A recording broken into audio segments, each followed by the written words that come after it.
What up, everybody? Heat check!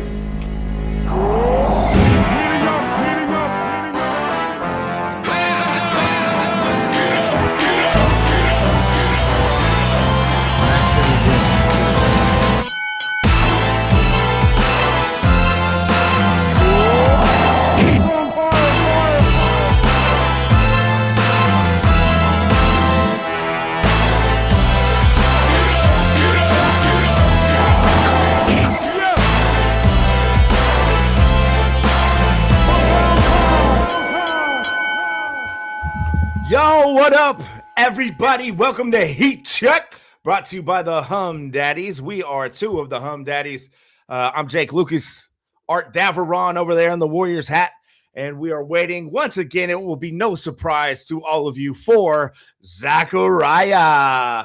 Everybody, you know the name AOL Zach, Fax Zach, Netscape Zach. We're working on getting him on the show. He likes to make a casual or a what's it called when you're late? The old saying. What is it? I don't know. It's funny that I'm blanking on it. Yeah, I am too. It's not the Irish goodbye. It's the no. That's the opposite. It's the something anyway. Appropriately late. Well, I don't know. Yeah. Okay, we got to get into Steve Kerr. He's back. We got to get into my Gigantes and Art's Gigantes. Look at this. We're playing the Doyers tonight. We got our boy Tyler Cohn out at the game. He's a Dodgers fan, my college roommate who became a good buddy of mine at Long Beach State. So what's going on, Art? We had a show Friday. Haven't spoken to you live and in person since then. How you doing, buddy? Man, I'm doing good. I'm looking forward to talking sports. Feels like a lot's happened in 5 days. I'm not ready to be happy about the Giants, so I'm not going to change my tune on the Giants. Curious to hear if you are thinking about it just because of a couple pathetic wins that I don't care about. Looking forward to Valkyries. They played again and they look great. Looking forward to really talking about Kerr, thinking about the Warriors and their direction. But yeah, life is pretty good. I feel like I've been on the grind. My daughter's birthday's this weekend. Fuck, man, I thought I figured out a little cheat code to make it a little cheaper, but hell no. It's ready, just racking up the racks and not the racks. I mean, but still, everything is goddamn. Doing a pool party. And I just thought I had it figured out because normally I have these parties at my house and they're anyhow. Thing is still arm and a leg or whatever that saying is. A lot of little nickels adding up this week. So we're short on sayings. You and I are just burnt out tonight. Can't think of any sayings, any colloquialisms. Yeah. So how was Mother's Day weekend, by the way? Did you have a good Sunday with Mama? Had a great Sunday. Had 3 mommies here. We had my mom, we had my wife, and we had my wife's mom. And so I did it real big for them, and my brother came. I cooked some crab. I cooked this bomb ass steak. I got this new marinade. Shout out to Bubak, my cousin. He makes this steak that he marinates with just very simply olive oil, garlic, pepper, and soy sauce, in a plastic bag for 4, 5, 6 hours. You barbecue that. Woo! Really good. So I made some of that, made some wings, made a beautiful sabzi dish. Sabzi in Farsi is just greens, herbs. So we had parsley, cilantro, green onions. You get some walnut on there. You get some feta on there. You get some pita bread. So I had that going. Delicious. So we had a really nice time. And we played wiffle ball for a long time out front. And we're hoping that's a slump buster for Lila because she was freaking raking. And first time I seen her feel happy with a bat in her hand in a while, instead of nervous. So that was cool. So yeah, it was a good Mother's Day. How about you? You get some Nina time? You get some time? How was Mother's Day on your end? Yeah, well, now I'm in Berkeley. My parents are from Richmond, but we brought Nina and Big Dickie, my daddy, out to Orinda. We went to this place called the Fourth Boar. You been there? I haven't. You're with Big J. Lou? Yeah, with my brother, Big J. Lou. He's not really bigger in size, but bigger in age.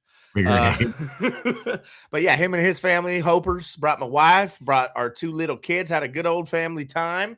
And yeah, man, you got to keep the family tight. Got to keep it close together. We enjoyed some pizza, some chicken wings, some non-alcoholic beers. It's like my kick, man. I'm like a non-alcoholic beer connoisseur because, with keeping away from the real stuff, I'm becoming like a craft beer snob for non-alcoholic beer. Very bizarre. Hopefully our guests can stick with the sober daddies, right? The sober daddies are a little different than the drunk daddies. But we still bring it. We still got that heat. You know what I'm saying? Yeah. I'm drinking my nice Spindrift sparkling water tonight. Rags used to really like JMO art. I'm sorry you haven't seen JMO art in a while. I apologize. I like JMO art too. I'm gonna be honest. JMO art is a good time, but sure. So is Spindrift art. Spindrift is delicious. I mean, that's a go-to for me every time at Costco. I get the big 36 pack or whatever. Yeah, that's where I got this. Yeah, it's delicious. I got to do it. And cold brew, Kirkland brand cold brew. It's 225 milligrams of caffeine. Oh, Rags, day 495. Attaboy. Oh, there we go. A lot of sober daddies in the house. So you were living vicariously through me, Rags. You were enjoying some of that drunk behavior on the cast is what it was. But right, you're just gonna get the natural high of art. Art has a natural, fire about him. So I don't need that JMO. I'm just enjoying life. Rags will live through the third one of us whenever the hell he shows up. He claims he's in. I got a text very long ago telling me he's in. So I don't know where in is. Send me a link and I can join from my phone. I mean, boy. The roast of Kevin Hart just happened. It's very appropriate to do a roast of Zach here soon. This is some funny stuff. All right. Well, enough with the personal catch up to my friend here of 30 plus years, 35 years, damn near. Let's talk Bay Area sports. Let's start with local and we can branch out to national. Let's start with Steve Kerr's hiring, dude. I know we both have a lot of thoughts on that. I'm sure Zach does too, if he ever comes, but you have a knack for talking about the Warriors like nobody else. And so I think America is ready for Art's opinion on Steve Kerr resigning for 2 years. Let's hear it. Well, shit. I mean, I'm certainly happy he re-signed for 2 years because there wasn't some obvious choice. There wasn't some chatter about who the other coach could be that I was excited about. And the franchise is directionless, I would argue. And I think they sort of, I don't know, in some ways might admit that, like they can't say what they're doing. Steve Kerr says that, like when he I feel like I've heard him say, like, we don't have like a plan in place. We're just, I don't know. There's no like big old plan in place. And so knowing there's no like concrete direction, right? And I heard a little bit of this, I was listening to KMBR today and somebody on there actually was saying something similar to this, but given a blank landscape, right? I can't say there's somebody I'd rather have, right? If you told me we were making like a youth movement and told me we were doing X, Y, and Z, I might say, no, I'd rather not have Kerr. But no, you give me a blank slate with the players I know we have in theory and like kind of where we're at. And I'm pretty damn happy to have Kerr back. I don't think it's going to mean much, but I am just sort of nostalgic type of old dude that wasn't ready to just watch it turn super weird. And so I'm down for 2 more years of trying to make it work. I'd be pleasantly surprised if somehow Draymond wasn't on the team. That would be sort of my ideal version. I'd be pleasantly surprised if they can somehow not have Jimmy Butler on the team. So I think I'm in the minority and that I am not trying to run it back with this team and pretend there's like the healthy version of these dubs. Let's see what they can do. Jimmy Butler was, despite how good he was, despite his numbers, in my opinion, when I watched him play, he was definitely not the same Jimmy Butler of yesteryear, even though his numbers were great and the Warriors were winning a lot of basketball. And so coming off an ACL, I'm not really trusting him to really be that big dog with Curry. And so I'm hoping somehow, some way, this big number two that, like, I don't understand how everyone keeps talking about this number two because I don't know where they, how that happens.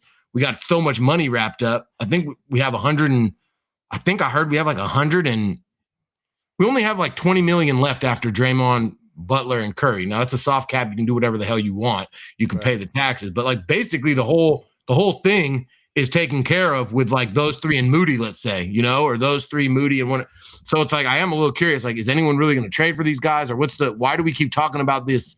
Is Lacob going to go deep into the luxury tax? I don't really understand how, but everyone keeps talking about like it is going to happen. And so I don't know if anyone out there on the line understands the how. Please, Jake, if you understand the how, please. But I am a little confused about like how we get another superstar, unless it's a trade. But I don't understand how you trade Draymond or Jimmy Butler. So I'm a little confused. There's some aspect of trading Jimmy Butler because he has a massive expiring contract that helps Other out people teams. would like him. Yeah, okay. It's that No, bullshit. 50 it's million not off even the book. about. Yeah, it's like you get rid of a dead salary. Yeah, okay. I There's know so how many that works. I weird- don't fully understand it, but if that's the asset and they think you can move him up that way, then I get it. Yeah, and they're going to be able to. They'll be able to free up some salary to potentially sign one big, land one big dude. I think the goal is probably Giannis. If not, then try to get. I like the John Moran idea. That would be dope. He's sick. I haven't really heard that from anyone but us. Us. Yeah, some daddies think John Moran could be great in Golden State. Someone tweet that. According to the Hum Daddies, there's Warriors rumors that they're going after John Morant. I also, to be straight up honest with you, am not mad at the idea of re-signing Clay, getting KD back, going full on Expendables tour. You want to go Dearton back? What's his name? What's his name on Dieter. Dieter. Yeah, but I've been saying this forever. If you watching these playoffs, dude, the Warriors have no shot to compete with these young, long, so good aliens that are just amazing. It makes me laugh at what we watched all year. We sit here, we talk about X, Y, and Z. I mean, these guys are so on a to a man. I mean, I was saying it the whole time, so I guess I knew it, and we all knew it. Everyone. It's not like I'm anybody that everybody sees it, but I mean, it's on full display when you watch the other team. They got nothing on them. The guys I've heard of, but I feel like most of America may have barely heard of, are just far superior to all the guys playing. That's why I call Gary Payton a gunner, guys. It's like, yeah, Gary Payton's our best athlete, but he doesn't look like any of these guys. He looks like some kind of awkward dude he looks like a specialist. I always say it. He doesn't look like, and he's like our best athlete. He's 34 this year as well, Artie. 34. My God. Yeah, what's that guy's name everybody likes? We're supposed to draft him at 11, Lexingor or something. Which squad? I don't even know the squad, but everybody's talking about him as the Warriors draft pick at 11. Like a no-brainer. He's like mocked up to go 13. I'm sure if I go to freaking Twitter, it'll just tell me, or the text line will tell me. It's all over Warriors, Twitter, Warriors, whatever. I just follow college basketball so little that I can't get his name off the tip of my tongue. But he's like apparently a very tall wing, very athletic, pretty damn good, and everyone thinks he's like a no-brainer. But if you don't know shit about him, not much point there to talk about him. No, I mean they kind of the March Madness feeds you the college game like it's drinking from a fire hose, so you get these little snippets of all these dudes. And it never really lasts with me. I can't memorize like all these dudes are supposed to be studs in the NBA. Totally. He actually played really the guy that people are saying the Warriors should take and have a very good chance of taking. Apparently had a pretty bad Final Four, and so I think what most people know about him is not in theory who he is. I think what he showed up for the world, he didn't do as well. And so, what school did he go to? It's sad that I'm talking about this and can't give you anything. All right. Well, let me just shout out, of course, Rags on the text line. Thanks, Don Peralta. Fashionably late. That's what we were looking for early. Fashionably late. I don't know if it's fashionable at this point for Zach. We're running on 15 minutes in. He keeps telling me to text him the link. Can I just do that from your link on your email? Yeah. Like the normal shit? The normal link you got on your email from me. I mean, this is hilarious. This is like the start of every show. It's ridiculous. Not hilarious. It's pathetic. What up, Zakariah fans? He's about to show up. You never know when. But Mongo, Che Fool, a.k.a. Julian, a.k.a. Elmer the Beatmaker. Thank you for the heat check beat, and thanks for checking in. He said, AOL Zach having dial-up issues again. Pathetic. And you couldn't be any more on point than that, homeboy. I don't know how to copy that link, so you can either. There's Mongo Che Fool's quote, pathetic. I saw that Rags, he filled me in. Paulie and Murph had a reunion today. I've been out of the loop, dude. There's a Murph and Mac reunion apparently on someone's show. We could have hosted that. What the hell? But can't wait to get back and listen to that. Okay, so for the Dubs, everyone I see on all these teams, except for the Lakers, just are full of athletic freaks, just like absolute studs. And the Warriors have none. I'd say zero. Honestly, they didn't have a single young, healthy stud that looks like the 5th, 6th, 7th options for Minnesota or the Spurs. So what else would there be to do than have an Expendables tour? I mean, they're going to go after like a mid-30s Kawhi? Like, what do we do? I'd fuck with that. Yeah. I mean, I'd rather go old man versus young, like the All-Star game for full 82. They had the old man squad. Like, yeah. I think I'd have more fun rooting for like the super old man squad than the old nostalgia squad, particularly because I wonder, and I do wonder this. Now, I don't believe it would work, but I do wonder if a really good GM, who I don't believe we have, but if a really good GM could find the right minimum, very, very, very low contracts to put around a team that had, let's say, Kevin Durant added to it, or let's say a Giannis to it. Now, I don't think that helps. I don't think it gets over the top, but I do think it could get over the top in some miracle if there was a masterpiece performed from the front office and you pick the right young athletes who aren't actually B-level or C-level ball players right now, but they are, and they know it, right? Because we know there's more than there's 30 NBA teams. We know there's more than like 150, 180 fucking great basketball players, right? Like, you can find 3 or 4 guys that could do amazing things. And we would have the old men, right? We'd have the old men. We'd have the 11 pick. You got to pick somebody that you trust to play. You have to have him be an absolute athletic beast, no matter what at 11. You have him running ruck shot. And then you give me, a couple other guys that take very little money, so we don't get Melton. In this scenario, it's no Melton if he wants money, right? It's Melton if he's taking some sort of minimum shit. Or you find some guys that are coming out of places where they don't play much, and you find some gems, man. And really, they should be able to do 2 things, man. They should be able to freaking play a lot of D, and they should be able to stripe it. They should be able to. Now I'm starting to ask for things because I want them to be big, and then I wanted to get a guy who could. I just want a bunch of young, athletic studs. I'm talking, top draft picks. To your point, though, when you look at every other team, that's all you're looking at. Is all I'm saying. So I don't know. It seems like they're everywhere, if you ask me. Well, how about this? Daryl Morey got fired today. He drafted Tyrese Maxey. He drafted what's his name, VJ Edgecombe. So the Warriors haven't done anything like that. So who's taking the blame for all this personnel bullshit? Who's the guy that OKC that everybody hates on? Like, he's a stud. The guy that does the TikTok dances. No, the TikTok dances and shit. Oh, who got traded from the Sixers? From the Sixers. Like, he's an absolute. He would be a complete asset. He's wet. He has a sick jumper.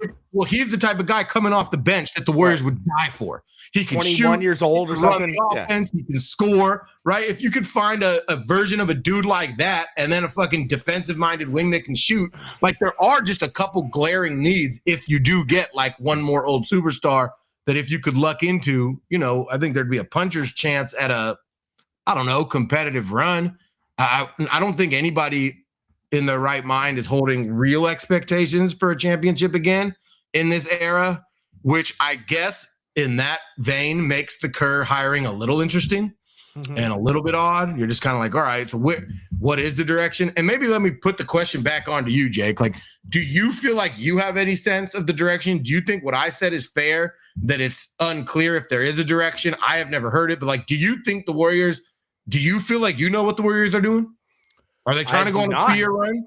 I do not know what they are doing. I think there's a big parallel between them and the Giants as far as direction. I don't think the Giants know what they're doing either. There seems to be the 2 timeline things going on for the Giants. You have these 3 mega paid stars. All of them are struggling. We'll get into that more, except for my boy Chipmunk, Rafi Devers. And it strikes me as very similar to the Warriors having all these high-paid old guys who are hurt all the time. They perform better, but they're not healthy that often. And then what are you doing? Then you're getting a bunch of G leaguers around them. So I don't think there's much direction at all. I think they need to spell out their direction this offseason and try to make it clear and market it to the fans so we know what the hell they're doing. So when you're just guessing all the time as fans, that's where all the vitriol comes from. That's where all the angry pods hate comes from, because you don't know what the hell this team is aiming for. Yeah. Welcome, Zakariah, fashionably late. Looking good, actually. Your internet is balling, and this is on an iPhone. Yeah, Zach? Nope. Oh, that's on your computer. Who are you flipping off? Yourself? Sure. Whoever. So we're talking about the Golden State Warriors, Billy. We are curious if you have a sense of their direction with the signing of Steve Kerr. If you have a suggestion. So I'm curious those two things. A, either or you could take both. A, because we don't feel like we have any sense that we can know what we think they're going for, right? We've obviously all heard get a big star. We've heard we're all privy to what's being said. I'm curious. A, do you feel like they have a direction, and what is it? And then aside from that, just what would you do? You got Kerr for 2 years. What are you doing as the Warriors GM? I actually think the answer to this question is very nuanced. I think it's very layered, right? I mean, okay, so this is the scenario if you're a Dubs fan, right? Did you want Kerr to not coach them next year for the next couple of years? Who would have been? I wanted him. Well, I mean, do you want to totally rip the Band-Aid off? And then also, I mean, a lot of this is tied into Steph, right? I think Steph is going to be there as long as Kerr is there. You want Kerr there as long as Steph is there. Do you want Steph to leave? Because Steph could go to Charlotte. Hell, they made the play-in, did they make the playoffs? I don't know. Whatever. The point is, they got a nice up-and-coming team. He could go to Charlotte, where he was raised. I mean, but do you want Kerr and Steph to be gone? You totally want to rip it to the studs. So I think if you're a Dubs fan, again, I think I like more than you two do the idea of what Butler and Curry can do, and who knows, Porzingis, or if they bring in Giannis or whatever. Here's the thing, though: if you tell me week one, which I think it used to start at Halloween. Now it starts in the beginning of October. But whenever the first day of the basketball season is, do you want Kerr and Curry as your head coach and your star player or not? I would say yes as a Dubs fan if I were you guys. I mean, you want to talk about no direction. Look at the Suns, who don't have a first-round pick until I'm going to be 50 years old. Anyways, the point is, I think both the organization, Curry and Kerr, are all at the same point where it's are we fooling ourselves for running it back, or are we going to try to have the last dance or whatever? It kind of seems like the last dance was the title against the Celtics, a few years ago. But the bottom line is, I love Charles Barkley, and Charles Barkley got me 0 chips. Steph Curry got you mother bleepers 4. I would take Barkley until he was 60 years old. And if Paul Westphal, whoever the bleep our coach was, if he had won a title, I'd take his ass till he was 80. So my point is, enjoy it. So, I mean, to answer your question, it's super layered, right? Do you let KP go? I mean, I'm asking you though. Then, what would you do? Because I'm curious. Okay. Here's where I have a problem with the Warriors organization. What's your goal? I'm not a Dunleavy guy, so I don't understand that extension that we didn't even hear anything about. I would have done Dunleavy. I really want the "you're Dunleavy" response. You're Dunleavy right now. What are you going to go do? I'm not saying you should have a great one, but I'm just curious. You're Dunleavy right now. You're on the clock. I'm a little bit of a douche. I probably would have let him walk. I probably wouldn't have re-signed him. But me personally, I would have done it if I'm Lakeup, which is more important. I would have done exactly what the Warriors did. Run it back for 2 years. That's probably in line with where Steph is going to come to a crossroads in terms of what he wants to do. I would have done exactly what they did. And what does running it back look like, though? So who the fuck are the Warriors rolling out? You're rolling out this old ass, tired ass squad. That is what you're doing. Hey, I think we all know. I think anybody that watched these playoffs, this is how we started it, and you've missed it. Anybody who watched this playoffs knows that we don't have one player that can compete with these guys, other than a Curry. Our players are slower. They can't shoot as well. They can't move. They can't dribble. They can't defend. We don't have players that are as good as the sixth man on every team in the playoffs. OKC, Spurs, Minnesota, Cleveland, Detroit, all those teams can run circles around the Warriors at ease. No, not Cleveland. Hang on, back up. Cleveland is not running circles around Golden State. Yeah, Detroit they is are. not. No, Absolutely Detroit, they are. Detroit's Absolutely not they running are. circles. Absolutely they are. You're out of your mind. Absolutely they are. York, I'll give you OKC. I'll give you New York. I'll give you San Antonio. I'm Bro, not even giving you the Lakers. You're not giving my darling Wolves? I'll give you the Wolves. Yeah. Okay. Because the Lakers. Oh, The Lakers are, and they're a laughing stock. KP, Steph Curry, and Who Jimmy the fuck Butler. is JP? Who does he keep talking about? Kristaps Porzingis? Is that who you're talking about? The fucking heroin addict? The unicorn. What other KP is there? I don't know. I just don't even know of him as a KP. Kaiser Permanente? He's not. Okay. Doesn't everyone have a KP.org login here? How many good games has he had as a Warrior? Like 3? The guy played like 3 to 6 good games. He disappeared in other games. Nice. So that's what you want to run back. You want Curry, Butler, Draymond Green, and Kristaps. I'm saying that they could probably make, as currently constructed, and again, we don't know. But I would say that they could make some noise in the Western Conference playoffs. Again, I don't put them above the Lakers. I don't put them above the Clippers. I don't put them against the Suns. I don't put them above anybody other than, I put the Thunder above them and the Spurs above them. Other than that, in the West, I think they could do work. The Wolves, right there, whatever. Well, Steph was hurt, so we don't know what would have happened in that playoff series. Okay, but Zach, do you realize these guys are 38, 37, 36, 37. Yeah. Even GP2 is turning 34 during this next basketball season. Wow. These guys are fucking ancient. Ancient. GP2 is playing more than 14 minutes a game once a week. You're toast. You're expecting Horford to play a big role too. He's 40. 14 minutes once a week. You don't have a legit roster. Maybe 14 minutes once a month. But if he's playing 18 minutes on a Tuesday and then 19 minutes on a Friday, you're fucked. That's fair. Okay, all right. Well, every one of these guys can't play back-to-back games. They can't play back-to-backs. Okay. All right. First of all, I think you guys are a lot more pessimistic than me, but let's just say that I'm with you on all of your pessimism right now.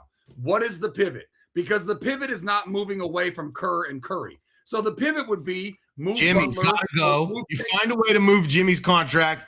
You pair him with somebody who's better, like younger, faster. You Giannis, get, right? Giannis is the big elephant in the room, right? If that's a thing, if you can get Giannis, if you can get Durant, you go do either one of those things.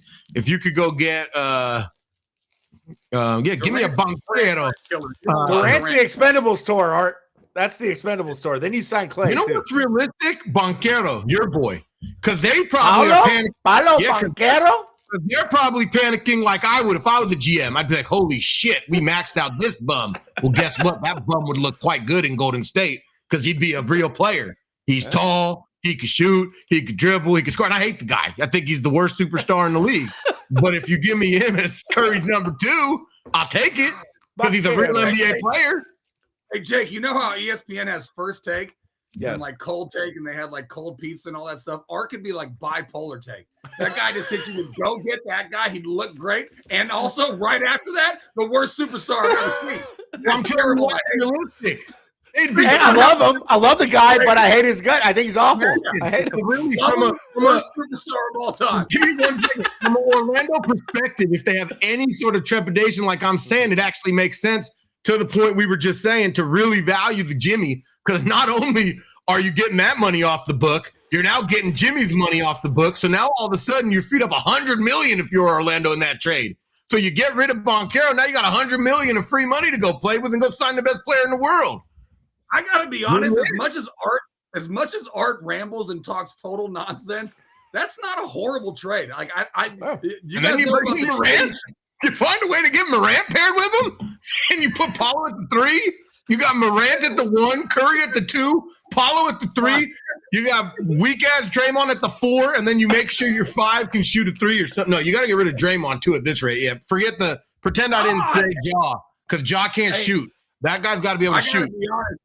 I normally shoot down a lot of Art shit. He's cooking with gas right now. Right? If you're looking at the Dubs with Steph, Ja, Paolo, Draymond, and who cares at the 5? A little Horford when he's healthy enough to actually play. You're cooking with gas.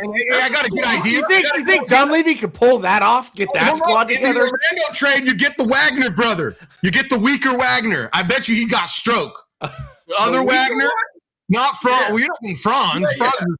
You get is it Morris or something? The M Wagner, Matt Wagner, whatever the hell his name is. You want him off the bench? No, he's our starting center, stretch 5. I bet you he shoot. I'm sure the guy's draining threes. Who's got their computer? Look it up. I bet you he's 40%. Come on, Wagner's draining. I gotta say this: as much as I don't like Dunleavy, Art cooking right now is the GM. I'd rather have him as the GM of Golden State than good old Dunleavy. Checking Wagner. Checking his stats. Can't wait to find out what he shot. Right? They did one of those. Mortiz is what you're talking about. Mortiz.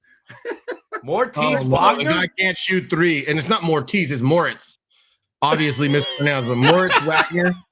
Moritz. Sorry. Mortiz? Where do you pull Mortiz out of? Moritz, what's the difference, bro? I don't know when chicks are either named Sherry or Cherry. I don't know if it's Mortiz. You got Jacob Lacob in there. I mean, this is you. We got some Zachisms like through the roof here. It's amazing. Anyway, I don't like the Moritz. Oh no, perfect. Wendell Carter, 31. Give me a goddamn center that can shoot. No. Give me a center that can shoot. They like him. They like him? That's Dom's girls, man. Oh, you know who we actually should get with that? But it's not a. Gotcha. If we got rid of Draymond and we used the power forward spot on somebody who could shoot instead of looking for a center, then in this whole Orlando hypothetical, you get the one guy that they never play who's an absolute beast, Goga Bitadze. I don't know exactly how to say his last name, but Goga's a beast. He's a backup center in Orlando. He never gets run, but I know him because of fantasy. Whenever he gets 20 minutes, he's 12 and 12, 3 blocks. So you give that, he's a big, he's just a true big, an old true big. So give me Banchero, Goga. Art really wants the wheel and deal with Orlando. Orlando's on tilt. They just fired their freaking coach after a playoff run. They don't know what's going on. They're worried. You say, hey, you want to change directions? Here's your chance. Go take Jimmy. Give us Paolo. You got $100 million. We'd like one other guy in this trade. And kicker is you can have anyone else on our team. We don't like any of them. Who do you want? We don't say it that way, but who do you want? Warriors are giving up anybody. Imagine being unwilling to part with any Warrior. We're dying for you to take Pods. Pretend Pods has some value. Give us Wendell Carter. Honestly, you can have Pods. Here's what's going to happen. Pods is going to get re-upped for like $25 million a year on a 6-year deal. You're going to get, I don't know, you're going to get some more probably young, fresh G leaguers, some new guys we haven't heard of yet. I just like the idea of Art being the GM and just rolling in there and being like, hey, pretty much all of y'all could be gone. You know what I'm saying? I'm thinking some Wendell Carter. I'm thinking that Wagner brother. You know what I'm saying? No, but honestly, what they're going to do is essentially run it back. Just get ready for that. That's what they're doing. Why would you think anything else? That's like watching the Giants run the same lineup out every night and expecting them to get better. You say that, and I missed the beginning. You say that. So what do you think they're going to do with KP, as Artie does not like to acknowledge that is his nickname? What do you do with KP? They probably won't re-sign him. They'll get a couple mid-level exceptions. And he's not on the team, is he? No, he's a free agent. Yeah. Well, he's unrestricted. Yeah, he's unrestricted free agent. But but when you say run it back, that means that you think they're going to sign him. No, I think they'll actually have less big names. They'll do you're going to re-up Pods. You're going to wait for Jimmy to come back in February. You're going to have Steph. You'll probably bring Horford back, and they're going to try to pluck unheard of young talent from other teams. I guarantee that's what they do. Yeah, I can see that. What up, Jakari? Jakari's on the line. He says Zach calls him Mayweather too. We got to keep a list of all these Zachisms. Right out there, Floyd Mayweather. God bless. I love a Billism, man. I couldn't say the word caricature until I was like 30-something. And the other thing I used to mess up was hair of the dog. I used to call it tail of the feather when you have a drink after a long night of drinking. I used to call it tail of the feather instead of hair of the dog. So yeah, we can just add to the list. We can make a nice little list, boys. Do it like end of the year type of thing, end of 2026. We can do a draft or rank the top 10 Zachisms. I don't think anything's going to top Jacob Lacob, though. I mean, that's about it. Jacob Lacob. Hashtag Jacob Lacob. Hashtag Cherry the horse owner. All right. So even if you already gave your take, give it to me fresh right now. You guys are not happy that Kerr's back for 2 more years? Oh, I was happy. I'm down to go full expendables because I think there's really no other option. You're not going to compete seriously unless you kind of tear it down after what we were talking about. I think if you watch the Wolves, if you watch the Spurs, if you watch the Knicks, if you watch the Pistons, these guys are in a different class of athlete than anyone we watched on the Warriors this year. It's okay. Jake, when you say tear it down, what do you mean? Are you talking about trading Steph? If Steph is down to stay, then I'm down for him to stay. I would love that. I just think you got to cut these old dudes loose and get some young guys around him. Steph even said as much. He said, I think he would rather get like a year of some young talent around him, even just mid talent, not G leaguers, but like something a step above, guys who are like 8 men right now on benches all over the NBA. Get a few of those guys because they're all over the place and we have none of them. So if you surround Steph with some of those dudes, you could probably make a little bit of magic happen, at least make it exciting, get a little dangerous athletically, and then, surround him with a couple shooters. Anything could happen. But this notion of running it back with Jimmy Butler, who's coming off an ACL tear, and the guy's 38 years of age, like what world are you living in? How's he going to compete with Wemby and Ant Edwards and Jaden McDaniels? Like, give me a break. That's not going to happen. I appreciate you bringing back up that, Steph's exit interview was that, right? I mean, Steph's exit interview was, let's stop talking about championship. Like, it's not always about winning a championship. Let's build a foundation. We don't. So that was a very critical remark of the organization, saying we don't have a foundation. So you can't start telling me about our championship. Build a foundation. Then we can figure out if we can become a championship contender again. So he's sick of being asked to carry such a load. I mean, I'm telling you, I went to the Curry's first game back last year from injury, and it was an epic performance, and it was so fun to get to like see him. And what a lot of people might remember is him getting tired in the fourth quarter and missing 3-4 big shots that would have maybe had him win the game. The guy was incredible. He scored 35 points, and it was an embarrassment. It was an absolute embarrassment as an organization that he had to come back from that long of an injury and play that hard and have that much expectation placed on them for him to even having a chance of winning. Like that, he feels that. Now that his body feels this way, now that he is a little bit older and breaking down a little bit, he knows this is insanity. No, I can't go play 38 minutes running full speed around the court every night just to make us average. Like, he doesn't want to end his career doing that. So he's asking the organization to do exactly what I think you said, Jake, and what I was sort of saying, if we keep the old guys. But I'm fine with no old guys. Find a foundation, find some guys that are good at hoop, and they're athletes. They can run, they can dribble, they can shoot, they can rebound. They don't all have to be able to do all 4 things, but they better be able to do 2 of the 4. Just replace the G leaguers with dudes who are already rostered NBA players. It's not that difficult. You should probably be able to get a few of those guys in. He's legit to me. Like, to me, he earned a spot. I'll let Gee play. Sure. But you can't have 6 Gees either. Gee is a special type of guy that is less athletic than most other guys. So you can't have every guy in that. Like, I like him better than Pods. Pods, not as athletic as the rest of the league. Moody, not. So you can't have all these guys, right? And so Gee, if I was to keep one, is the guy I like the most. I think he's young. I like his way he views life. I just like the way he approaches the game. And I think his skills match the Warriors, right? He has heart. He can shoot. He can play, make a little. He does a lot of the things you want. And the one thing he's missing is sort of athlete. Well, now get the rest of these guys to be athlete. Get Pods out of here. Get Pods out of here. If you're paying him $20 million, the franchise is done. You cannot pay that. Pods. Cannot happen. That cannot happen. You cannot run back Pods filling up, getting the same salary as a Draymond. And imagine if both Draymond and Pods are playing. That's going to be a disastrous year. You can't count on the old guys to play that many games. So you'll run Pods out there for 82 games. He's going to have like minus 15 on a lot of nights. He'll have a couple like showy nights where he's balling, but it's not worth the contract. He'll be like 15, 5, and 4. His percentages will be higher than the real life. You won't really know how he's shooting 38%. You're like, yeah, I guess, but that doesn't seem true. I just watch him miss a lot. And to your point about Curry carrying the team when he came back, his first game back, I think teams were taking nights off when he wasn't playing, so that's why the Warriors were in more games than they should have been in. Because look what happened when Wemby got tossed the other night. The Spurs go up when you think the Wolves could just wax them after that. No, it's like a mental thing. When your stud's out, you're not gonna play as hard, and I think that's kind of a true psychological thing there. I guess I'm just confused ultimately with whether or not I think what you guys are both saying is that you're not happy with bringing Kerr back and bringing Curry back and bringing Butler back and bringing Draymond back and bringing Pods back and bringing KP back and bringing Horford Hell back. no. Why would you do? Who would be happy with that? We're a laughing stock. We're the worst team in the NBA last year. But hang on. On the other hand, you also said that you did want Kerr back and you do want Curry back. So are you saying keep Curry and Kerr and then everybody else can go and bring in a bunch of young guys that are unproven?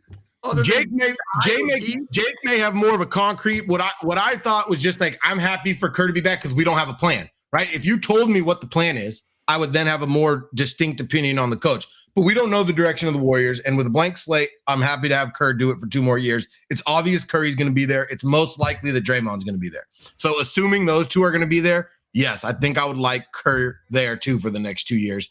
But the rest is absolutely must be addressed and fixed. It cannot be the same group. The same group has no chance. And if it's going to be the same group, do what Jake said. Bring back Clay, bring back Looney, and let the old guys play. Ask Mo to come out of retirement. Get Barbosa back. Just bring in the 2008 whatever. Bring D. Lee back. I want D. Lee out of retirement. Butler was Damian hurt, and though. David. No, it's not bringing it back because Butler was not there. But Butler's another year older off of an ACL tear, Zach. And he was a shell of himself for the last 2-3 years anyway. Okay. All right. His numbers don't tell you that, but when you watch him, he's slow. He's not aggressive. He's cerebral. Whenever you hear somebody so cerebral, you know what they're really telling you? He's not that athletic. Yeah, that's why he's so cerebral. I got it. He did as an 8 seed beat the Celtics that was a 1 seed and went all the way to the finals in the bubble. Yeah, in the bubble 5 years ago when coronavirus was in its peak. 6 years ago now. He also played with all of the bench players in Minnesota. And a decade ago. Doc Gooden threw a hell of a fastball in 1986, Zach. Yeah. Should the Giants sign him? All right. Let's keep it with let's transition a little bit, but keep it within the Warriors. Did you see the whole back and forth? And I extracted no audio. It'd be nice if you guys contributed anything or if you had an intern. Excuse me, sir? No, you do a lot. No, hang on. I just mean in terms of getting the audio because I had so much audio that I wanted to get and did not get to it. A lot of stuff going on. But anyways, did you see the back and forth between Draymond and Barkley, and where do you boys stand on that? We did that last week when you were on AOL Island. We talked about it for a while. But the most recent back and forth hadn't happened, did it? You tell me what's the most recent back and forth, and I'll tell you if I've heard of it. Oh, they just like when he was on Dan Patrick to talk about the show on ESPN. Yeah. We touched on that on Friday. But then Draymond had the response where he said it just shows how he much apologized? you guys want my downfall or whatever. Oh, I don't know that. Yeah. I don't know that. I did. We probably both missed that. But there's a huge Draymond moment on Sunday night at that roast. Did you catch the tearing into of Draymond by like Shane Gillis? It was amazing. Rock after please retire. He was tired and carry him. Yeah. But he carried Draymond here. He said Draymond has 4 rings away. Ringo Starr has 11 platinum albums. That was a good one. And he said Draymond Green is the only 4-time All-Star who got there for setting picks. You know what Draymond did? Draymond talked himself out of the respect he was going to have, and now he'll always be looked at as 1 notch lower than he really was. He created a narrative that ruined his own. Most people didn't think about this that much most of the time. There was just 3 great Warriors that led a franchise into incredible heights. Everyone knew it was more Curry than anyone else. but Draymond Green was a main character in the story, and we didn't have to argue about it. It was just Kerr, Clay, Draymond, and the others with Steph up here. And sometimes we talked about Steph with the three. He's talked so much and put such a target on himself that he has really reduced himself to much more of the idea that he's a role player to me is insulting. He isn't a role player. He was a centerpiece and integral to the whole run, but what he's done has made it seem like he is a role player, and that's not true. He's actually just a great and he's not even that. Yeah. No, he's hurt himself by talking more. He's highlighting more that he was not as good as KD and Clay and Steph and all that. It's making it. If he had just shut the bleep up, people would just think about it like when we think the big three, we don't even think about Durant. We think Draymond, Clay, and Steph. If he had shut the bleep up, we wouldn't even be highlighting all this stuff. That's a great take. You should cut that up, Jake. That's absolutely. Great take. He's done himself a disservice by talking so much. Dude, Art was cooking there. He's dead on. Him coming at Barkley and then them clowning on him for the lack of stats that even come close to Barkley created this narrative that they took advantage of on a Netflix roast, which is seen by millions and millions and millions of people, that Draymond was whack compared to Steph and Clay. And it's just ruined his basketball rep. And Art picked up on that perfectly. Yeah. Well, I mean, to every podcast now, Jeff Teague fucking told him to go get on another team. He said, it's your time to leave the Warriors, bro. It's like, you ain't helping them. You're no good. And you want to show how Steve Kerr held you back. Go average 17 or 18 on another team now. He's like, go show us that you can go score 17 or 18. So it's like, he's got people. And Jeff Teague, I don't know if you ever listen to him on his cast. He's like legit. He's not like. He's good. He's good. Yeah, he's good. And he analyzes. He tells fun stories. So he's not out here just trying to make airwaves. He's out here influenced by the talk, in my opinion, like I was just saying. And he's in his own head too. And he's like, yeah, Durant, go kick rocks and go show us how great you are. Because people also don't like that he. And I came on the side sort of agreeing with Draymond, but like the way he came at Kerr, right? Because I've said this for a long time, and I don't know if you were on the show yet, Zach, when we were talking about this either. But, we talked about how I agreed with sort of his take about his offense not growing under Kerr once Durant got there, but I thought he delivered it. Of course. I know. It's funny. We didn't even get to celebrate you and you having that take for so long because he got buried so quickly after that. I know. It was wild. Well, so and all this is what jacking our takes. This is how it got piled on though. Like you start attacking Kerr and everyone's like, what are you talking about? Kerr's a fucking G and he's very well respected by there's not a person I know in the NBA that doesn't respect Kerr. So you go at him, you don't have players that have your back, like maybe Kuminga. True. You got Kuminga and nobody else. So maybe Draymond's gonna go join freaking Atlanta. He'd be good in Atlanta, maybe. That's funny though, Zach. That Mace clip. You're like running plays for Draymond. What are you talking about, man? You got Steph Curry. You want to run a play for Draymond? You Kevin Durant. He's like,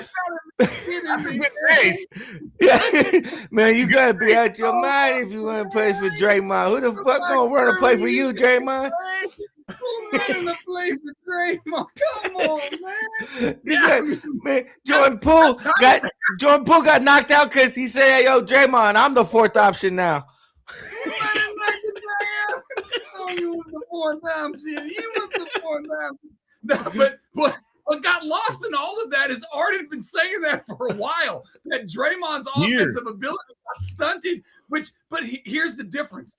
Artie conveyed it in a way where like people are not going to completely crap on Art for the way that he delivered it. Draymond delivered it like Kerr stunted by growth, or like I could have been way bigger without Kerr. It's like, bro, you're a 4-time champion. It worked great within the system. It made sense based on what was going on. He could have delivered it better. And this is coming from the guy that delivers everything poorly. So I can sympathize with Draymond, but like bottom line is if he had delivered that in a more like less of a way where he was throwing Kerr under the bus, I think he would have got way less of a reaction. And even further to Art's point, when he's talking bleep to Barkley or whoever else, now we're focusing more on the point that you weren't the reason why you won 4 championships.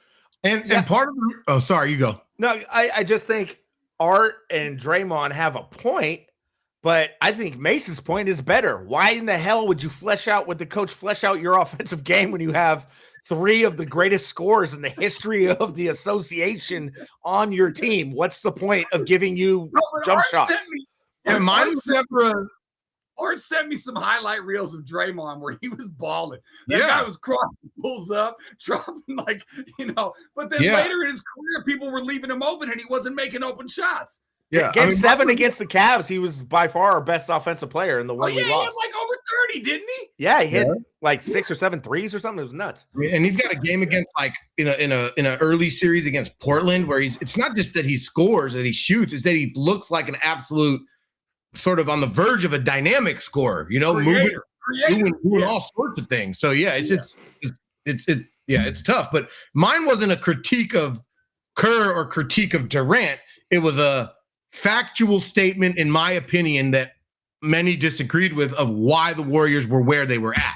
I was just saying I'm not shocked that the Draymond Green can't do shit anymore and that Klay Thompson's game hasn't evolved because they got asked to do nothing once Durant got there. Their roles became very one-dimensional or two. It's like, go do this and this. Klay, you are a very clear, just 3-and-D guy, right? Like, he became that, and he was that, but maybe he would have been something different. And to Draymond, I think, I do think, and other people have said this too, Draymond had all sorts of room to roam around, so he could have filled in more buckets. He could have, opened more shot more threes, and two things can either be true. He either knows he's not as good as them as shooting, which is probably true, and he was smart and he didn't shoot him. He said that his own self years ago, that I know that my shot is never a smart shot when it could be Durant or Steph or Klay. So that was just the way the team was constructed. But you also had, that's your life. Your whole career is NBA. So you also could have just become a 40% shooter and then knocked it down every time. And then you would have averaged 15 points on that same team and shot instead of 7 shots, 11 shots a game, right? And Art, and I'm with you, but the problem is that, like, you deal with your present day, right? So the present day, when he's got KD and he's got Klay and he's got Steph, he's not going to try to accelerate that stuff. He's going to try to accelerate the other stuff that he can do that those guys can't do. Now, you're totally right. Once KD's gone, it's like, well, this mother bleeper is not developed as an offensive player because he had the people before. And now those people are gone. So once the personnel changes, I think the whole situation changes. Yeah, we got Mad Dog on the line, and I feel that, but I also think that that's a little bit part of the what happens once you've played 15 years together. But Mad Dog jumped on and said Draymond unlocked something in Steph. And, we always see that whenever they play together, we do see the fact that, Steph's game is often elevated playing next to Draymond, and they make certain plays that are super impressive. But we're also a prisoner of that's all we've got to see for 15 years. And I tell you right now, maybe it's too late and maybe it's too bad we waited this long, but I promise you there are other ways that Steph Curry could have been unlocked. And that's a little bit of I'm trying to think of the word, but it's a little bit unfair and a diss on Steph to assume that he wouldn't have always been who he is and can't always be who he is without Draymond. But we also do watch the game, and I don't disagree with you, Joe, that he does play in a way that is easier, is better, is freer in a lot of ways when Draymond's on the court, because he knows he's going to get hit at the right time in the right place. And that's not true when he's playing with other players, right? And so there is something to that. So let me tell you, it's similar. It makes me think of, would Montana be Montana without Rice or without Bill Walsh, and vice versa? Would Mahomes and Andy Reid, or Mahomes and early on Tyreek, those kind of combinations? There's a lot of good luck and good situations and fits that kind of develop into what makes people great or not, what makes players great or not. So that's not a diss at all, saying that Draymond unlocks something in Steph. You have to be in a good situation in order to be a great player. I think the problem with Draymond's whole thing was he was coming off like, I could have been like LeBron if it hadn't been for Kerr holding me back. And again, part of that's media, part of that's, social media reacting to the way in which he said it. But it was he delivered it wrong. If he had just been like, look, I knew my role. I needed to be the gangster on the court because Klay, the Splash Brothers were soft and KD was soft. So I was the gangster in there. I was doing all the dirty work or whatever. But part of that was that my offensive game was a little bit limited because plays weren't run for me, because of course they weren't. If he had said it like that, I don't think anybody would have batted an eye. 100%. The way he said it was, that he stunted my growth in my career or whatever. You know what I mean? Well, and then once that got delivered, I think it went all bad. When I agree a lot with Danny's take on the text line too, he's talking about how he sees him as more of like a Rodman type player and that people will remember him as a key integral part to a number of championships. And I don't think anyone's sitting here saying that's not true. I think when it's all said and done, what I just sort of said about his reputation probably won't be there when it's all said and done. But in the now, in the next few years, in the next 5 years, it is already there, right? Like there's no debating it. It is there today.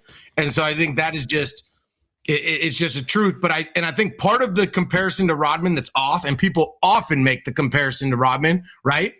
But Rodman had a very distinct role that was so unique that he was considered, you could almost joke, and I call Gary Payton a gunner, right? Like Dennis Rodman was such a specialist. He wasn't just like a normal NBA player. He bothered you, he rebounded, he defended. That's all he did. And he got 20 boards, he defended. Draymond was actually a facilitator on this offense. So he did have the ball in his hands. He had a different role. And so I do think that that's part of the difference is people remember that Draymond has had the ball a lot. People remember that Draymond was a focal point on the offense now. And so I think it's a huge insult to Draymond to compare him to Rodman. No way. It's just different. Well, I'm saying not in terms of being the defensive presence, not in terms of being the bad guy. Like all of that is fine. But in terms of comparing Rodman offensively to Draymond, Draymond's way more gifted, passing, scoring, everything. I think it's a huge insult to call Draymond Dennis Rodman. I disagree. Insult? I mean, two different eras of basketball, but I would argue Draymond Green is Dennis Rodman is every bit, if not more valuable to his championship teams. Every bit. There's no less. Dennis Rodman reminds me of in the NFL, he was like an elephant back, they called him, like defensive end, like the third down edge dudes, like Kevin Green was in the NFL. Just these monsters. Kevin Green. Why'd you just bring up Kevin Green? I was looking at the text line and didn't listen. You're saying Rodman was a specialist, right? Like a defensive hog who got rebounds. The same way those elephant backs, as they were called, like the edges that come in only on third down in sack situations, just drive linemen into the dirt and get sacks. That's the kind of NBA player Rodman was. And that's not a bad thing. That's not an insult at all. He was a god at that. Draymond just has a completely different game. They're completely different players. They're both great defenders, but other than that, they're totally different players. Yeah. I just think it's an insult. Artie, I hear what you're saying. I'm not saying that Draymond was any more or less valuable to the Warriors than Dennis Rodman was to the Spurs or the Bulls or the Pistons prior to that. What I'm saying is teams. You could argue sorry to interrupt you. You could easily argue Rodman as better than Draymond. Now, I have a hard time with these better conversations. They're just really hard to have. Who's better than who? I don't freaking know. But I do know that Dennis Rodman was on 3 different franchises and was a key cog in 3 different monster runs. So I'm just saying offensively. I got you. A better passer, a better facilitator. He didn't win it in San Antonio, right? Was he not on one? I think he won everywhere. I think he didn't play with Rodman. He didn't play with Duncan and Rodman, did he? He played with Rodman. Played with Robinson for sure. Yeah, I know, but not Duncan. I know, but I think it's before Duncan. Yeah, before he didn't win one in San Antonio. He was just raw as fuck there. That was before the Bulls, right? He was in San Antonio before the Bulls. Yeah, Pistons, Spurs, but he was damn near in his prime, like for us, probably because of our age, right? Like I didn't watch him in his real early prime on Detroit. People say my brother says on Detroit he was incredible. Like he was. I mean, with highlights, watch him. I'm sure you have. He is. Yeah. It was amazing. I'm just saying offensively. Going back to our we got you, Zach. We got you. We got you. Going back to our last podcast when I said that Rivers could bust Draymond's ass. If Draymond played Rodman, I think Draymond would bust Rodman's ass. I think Draymond a way better offensive player than Rodman. That's all. That doesn't mean anything. Who cares if he could bust his ass? And you were so wrong in the last podcast too. But anyway, let me give a quick shout out on that. Bust Rodman's ass. Quick shout out on the shot line. Don Peralta checking in. Thank you, Danny. Thank you, Joe. Thank you, Jakari. Thank you, Rags. Thanks everyone for tuning in. to my point, though, while he didn't win a championship there, defensive player of the year in San Antonio. So he started making his big personality started in San Antonio, right? It all started when he got the Wesley Snipes Demolition Man haircut. Exactly. I was going to say, he started dyeing his hair. Exactly. Bring me back. And do you remember when we were all going through COVID and Jordan, just like a genius, I don't know if he did that on purpose or ESPN did it, but put out the Last Dance, like 6-part documentary. Oh, yeah. That was on purpose. The best story that I took away from that, and I took a lot of shit away from that. There was the one time Jordan was in a restaurant, and I think who was the head coach? He coached with the Nuggets later. The head coach of the Sonics at the time. When George Karl, the racist. Yeah, George Karl was in a restaurant. He is? I think most of his players would claim that. Someone in a book, a tell-all book, said he was who was it, Vin Baker or something? It wouldn't shock me. It was a different time.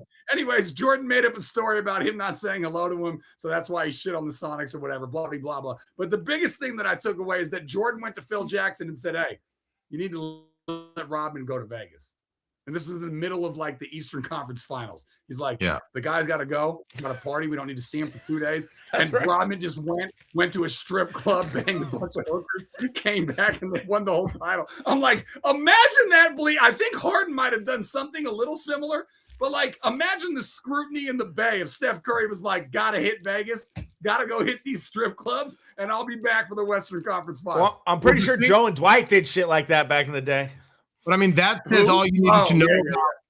That's what all you needed to hear about Rodman, right? Because Jordan said he wouldn't take one teammate over Rodman. He said, if you wanted me, I don't need to know anything about Dennis Rodman, where he's been, to your point in that whole segment. He said, if there's one player that I'm going to take, it's Rodman, because I know what he's going to do every game. Other people varied. He said, that guy doesn't vary. You had 100% know exactly what you're going to get from Rodman, and it's going to be exactly what he wanted. You know, like Jordan's like, you give me that on my team, and I know I'm getting that. He's like, I don't need, so that was telling that he never, it's really valuable not to have to worry about anything, right? Not to worry about which version of someone's going to show up, right? And that's it's really valuable. And Warriors, you deal with that with a lot of guys. Which version of pod you going to get tonight? The weak ass one, most likely. I'm gonna put something on the screen here. You guys confirm if this is where we went in 2012 in Las Vegas at a certain fella's bachelor. I don't remember. You think I remember? I remember, but I don't remember. I think it was that place. Yeah.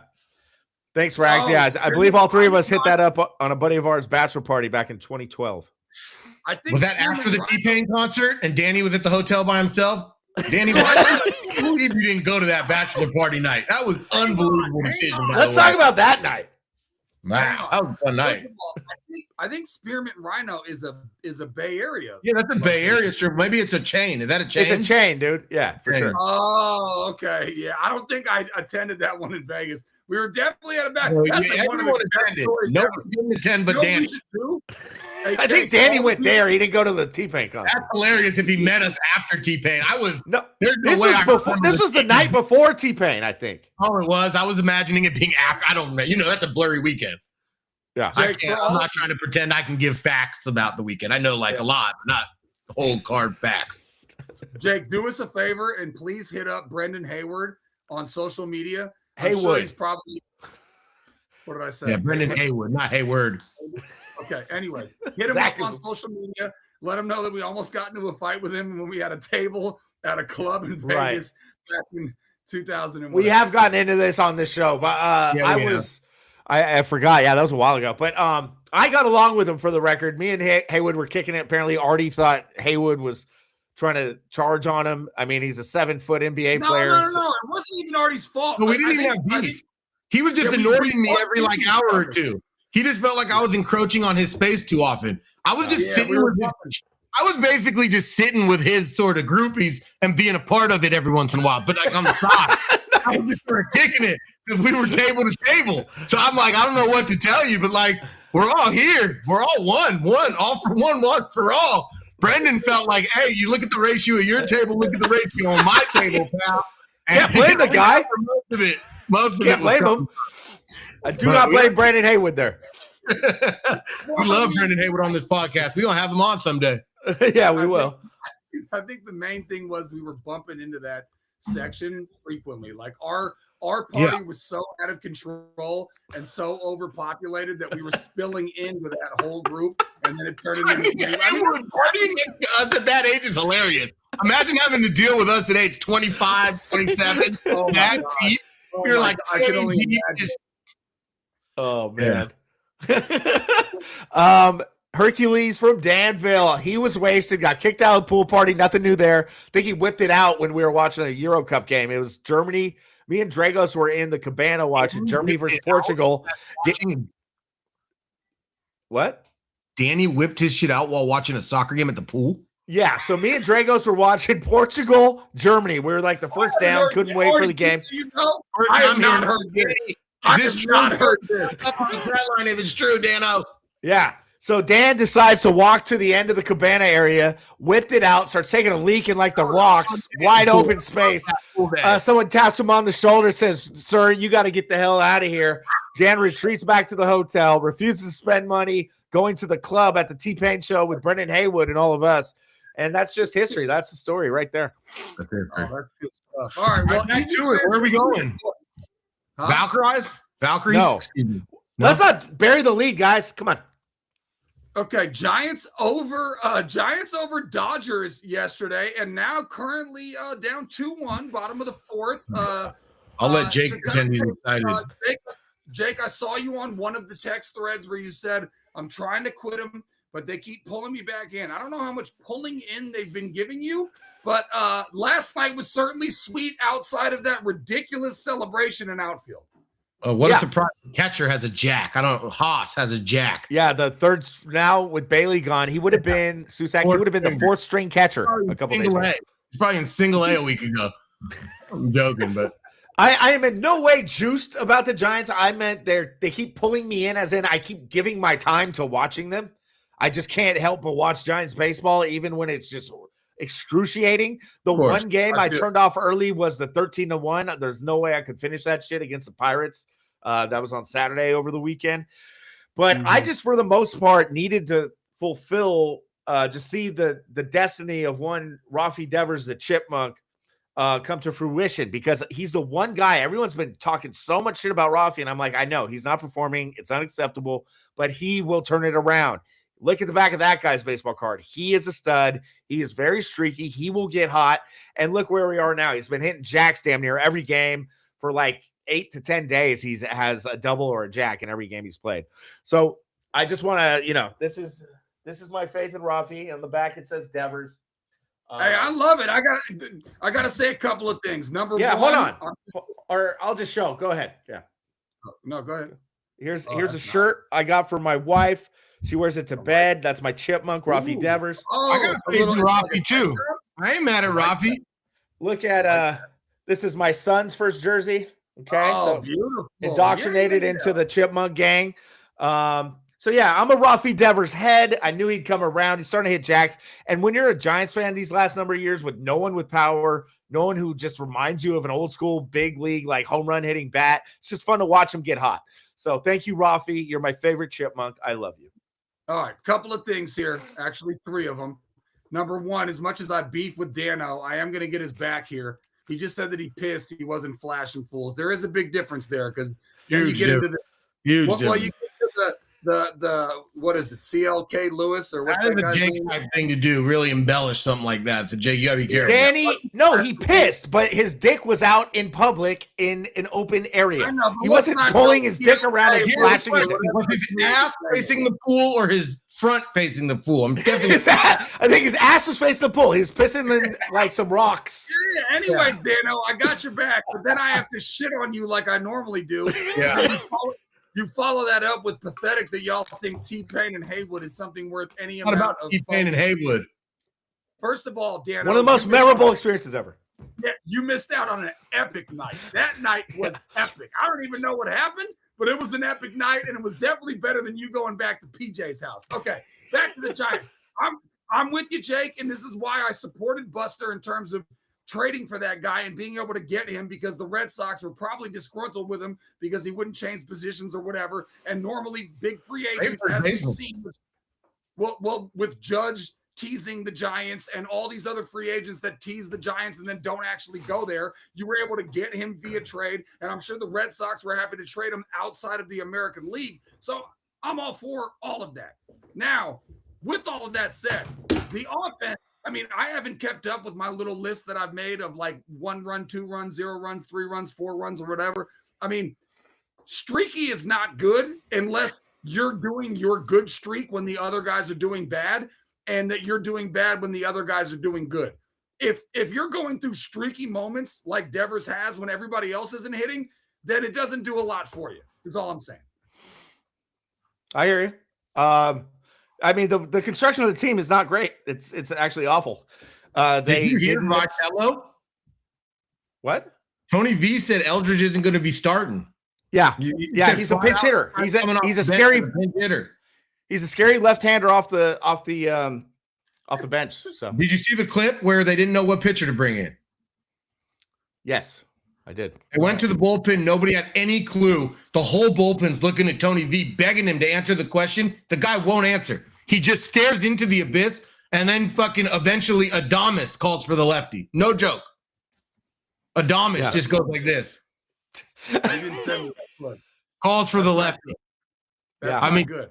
I don't know what's going on there. Hopefully we find out that that's fake news and that was freaking a misunderstanding and that Adams knew and that everyone knew or something, but that'll just be a cover-up. It was a really odd situation, and they continue to look in over their head. I mean, it looks really, really, really bad over there in San Francisco. Arias won't be a Giant in 2 months. The only guy that can hit, I'm sure they're going to trade him. He probably doesn't want to be here. He probably thinks this place is a joke. He looks around. He says, you guys are all fucking terrible.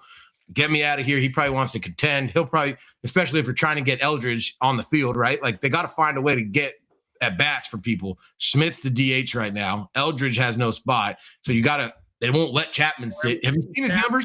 Since April 19th, Matt Chapman is 8 for 72 with 1 RBI. The guy I hate his guts. His ABs are the ugliest ABs I've ever seen in my life. I've never seen some. Go ahead. Jake, I'm telling you right now, his whole career, I'm sure of it, is based on 10 months. The guy's played 10 years. He's had 10 good months. And he gets so white hot that he makes you think he had a good year. No, the guy had a good 6 weeks, 6 times. And so, yeah, he had ended up at an 822 OPS, right? Maybe 2 years, he had 2 months. The guy's terrible. He's been overrated from day one. I've said this since the day we signed him. I can get tricked every once in a while, just like everybody else on a hot streak. What is the guy when he's cerebral? He's not good at something else. Well, what's a guy who's a really good clubhouse guy who's so good at defense, he ain't good at offense, all right? Whenever you want me to tell me, if you keep telling me how good someone is at third base, I know he's struggling at the plate, right? Because that's just the way announcers are. It's not that defense don't matter. And don't get me wrong, I'm not saying these things don't matter. But I'm saying when you hear people talk about it a lot, the elephant in the room is they suck.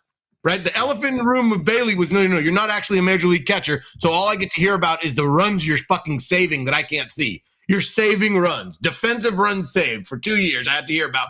Guy, all I'm watching is you allow runs because you're on the field when we allow runs, and then you never get RBIs and you never get hits, right? So that's most Giants. Casey Schmidt might be actually really making me eat my words. He doesn't seem 4A these days. He seems like professional hitter. Might be an all-star this year. You never know. The fact that he's a DH seems like a joke to me still, even though his numbers are legit. But like, he's not a DH.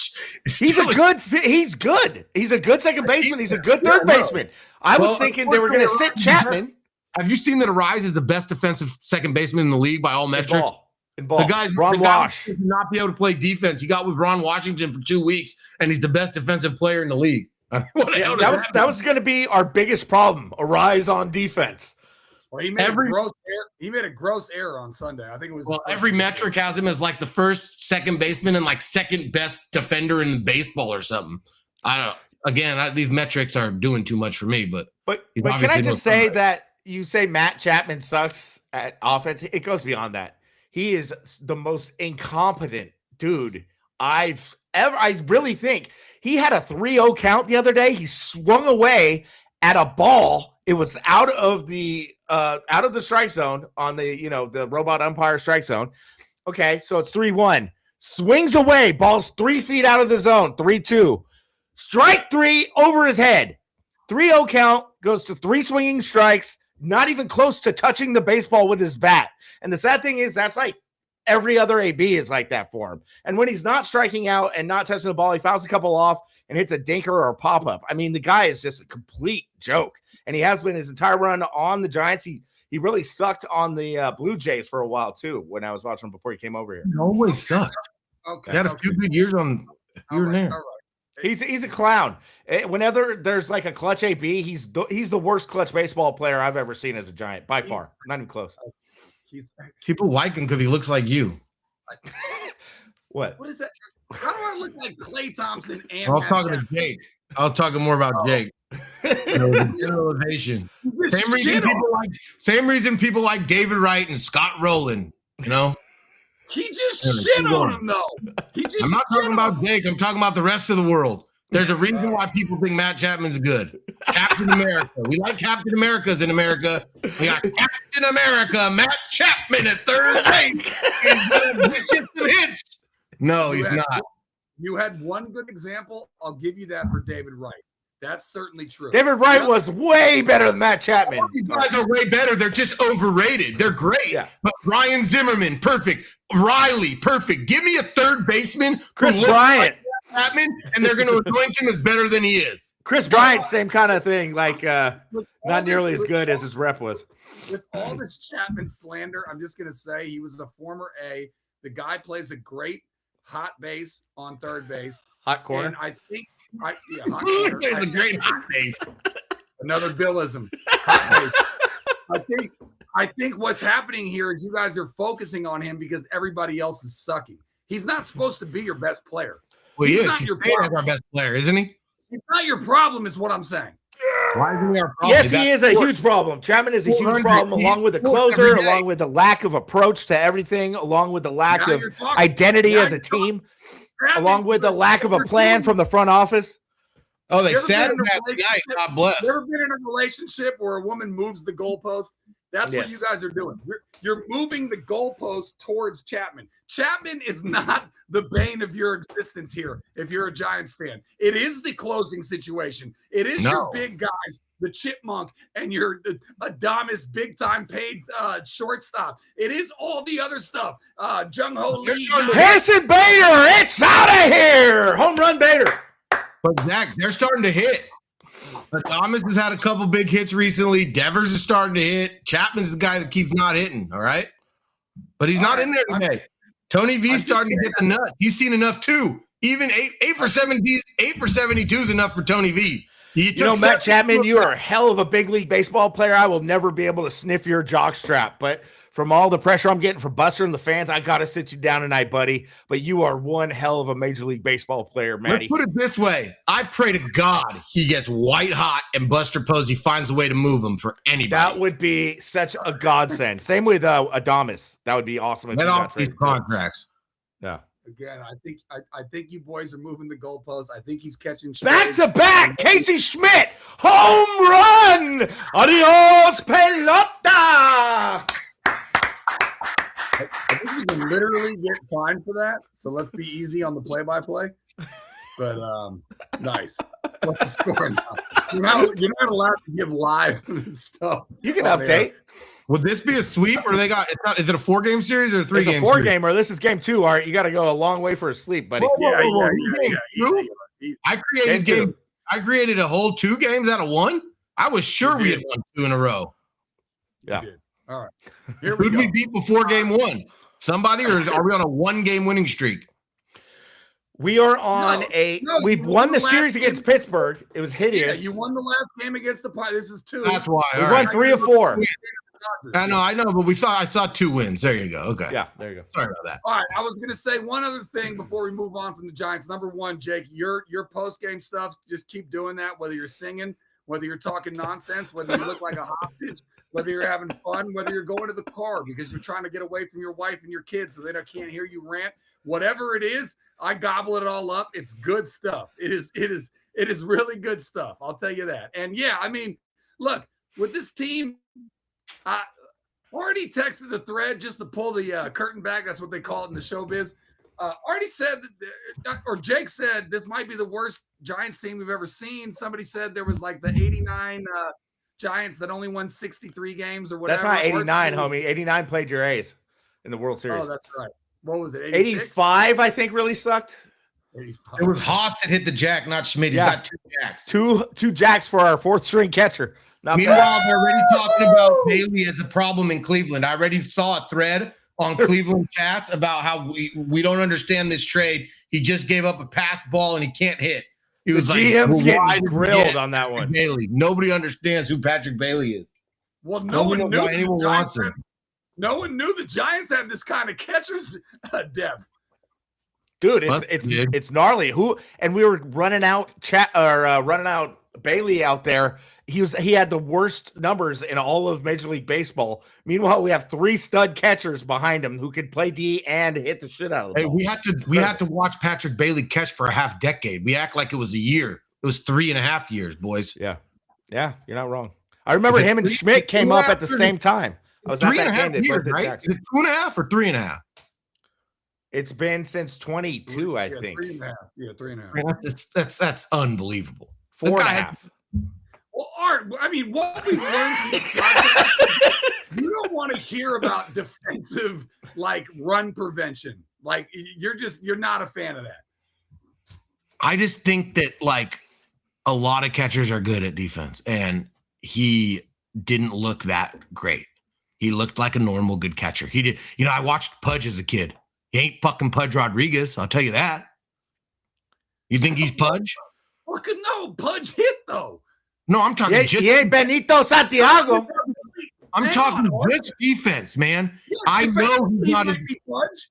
He's not Pudge at all defensively, Zach. That's my point. No way. What? If he looked like that, maybe you could have convinced me. I've watched a lot of baseball, man. The guy, he's not Yadier Molina. Not even close. He's a great catcher. He's nothing close to Yadier Molina. Not even on the same stratosphere. That's why I don't trust these stats. Well, he saved a run by fucking flicking his wrist. You shitting me? I've seen that guy drop so many balls thrown to him, good throws from the outfield to tag a runner that's about to score, and it gets kicked out. Can't hold on to a ball at the plate. Anyway, I want him to hit. All right, I want him to hit. And I will back off. The way that he's spoken about is that he is Pudge defensively. I'm not talking about him. That's my point. If you're saying he's not great defensively, then good on the Giants, and especially good on the Giants, because now that you have the replay situation, him framing pitches doesn't mean shit.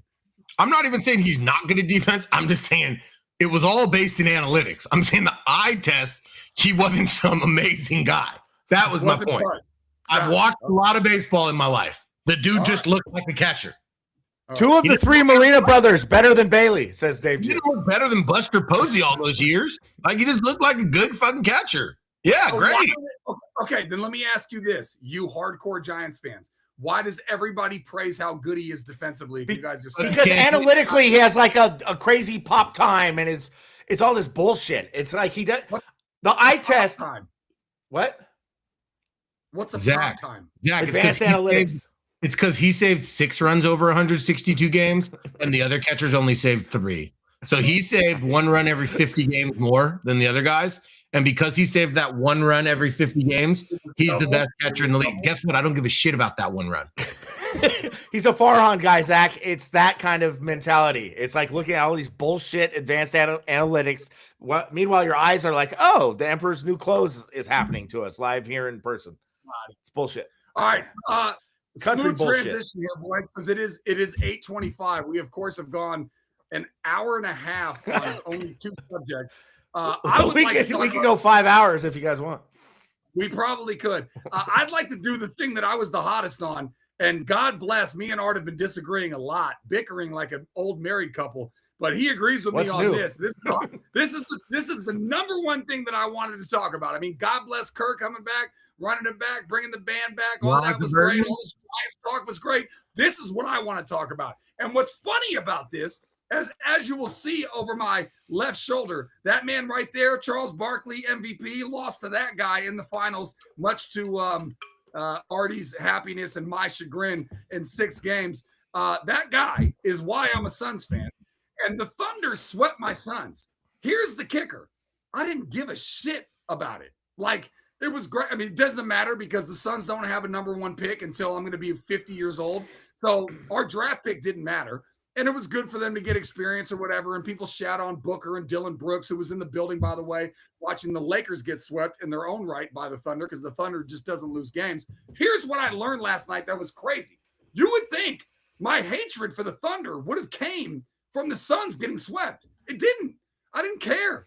They didn't bother me at all. They didn't bother me last year. You know when they bothered me? Last night. And I hate the Lakers. I call them the fakers. I am a Laker hater. Cannot stand the Lakers. Rooted against Kobe and Shaq. Rooted against all that bleep. Bleep LA, all that stuff. Me and Artie were in Santa Barbara rooting for all those Sacramento teams in the playoffs against the Lakers. I hate the Lakers and found myself rooting for the Lakers. And then what I realized is I can't stand the Oklahoma City Thunder. And Art called me for a totally separate reason today. And he was like, what's the rundown? I haven't looked at it. And I was like, I didn't even made it, whatever. I was like, I'll just tell you. I said, number one, I just figured out I can't stand the Thunder. And Art said, I can't stand the Thunder either. And I said, well, I can't wait to agree with you. I can list off the reasons why I can't stand the Thunder. Ultimately, it's not really Shea Gilgeous-Alexander's fault, right? I mean, it's not his fault that he gets what? Did I mess up the name? Shane Gilgeous-Alexander. Shane Gilgeous-Alexander, whatever. But they call him Shea, right? No, I'm kidding. Shea Gilgeous. His name's Shea Gilgeous. Soft G in there. Gilgeous, whatever. Anyways, it's not his fault that he gets to the line, right? But it is their fault that I can't stand watching them play. They don't play anything aesthetically pleasing at all. There is nothing to enjoy watching them play a game, and you find yourself rooting against them. And it's not like the Spurs where there was a reason why I hate them because they beat my Suns, or it's not like the Lakers where they had Kobe and Shaq, so you felt like they had a cheat code. There's no actual reason that I can pinpoint why I can't stand them, but I cannot stand the Thunder, and I want that to be well known for everybody to hear in the world. I mean, for me, it's just, and it's real simple. And I could be the ignoramus in the room, and I've admittedly not watched like a ton of OKC basketball because I don't like them. So like, I love the NBA, but I don't go look for.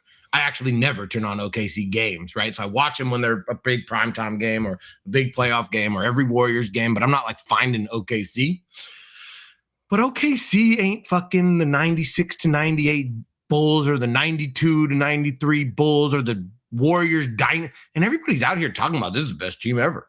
This might be the best team ever. I'm like, what the fuck? The best team ever?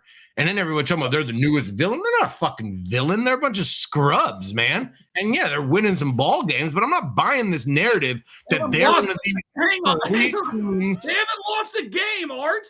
It's been such a soft first two series, man. They can go win 5 championships, and then maybe they'll change my well, plan. now you're talking nonsense, Art. So I freaking hate them, and they're not villains. They're not worthy enough to be called villains. That's my main takeaway. Everyone's calling them the new villains of the NBA. They're modern NBA villains, dude. They play the modern game, and they're very good at playing the modern game. They're very good at playing the modern game. Brunson versus SGA. A couple of guys who don't look to score, they look to get fouled. I think OKC's going to be up against it, whether it's the Spurs or the Wolves. I look forward to that big time. I hope so. If it's Wemby versus, Chet Holmgren's not going to stop Wemby, dude. I'm not afraid of Chet.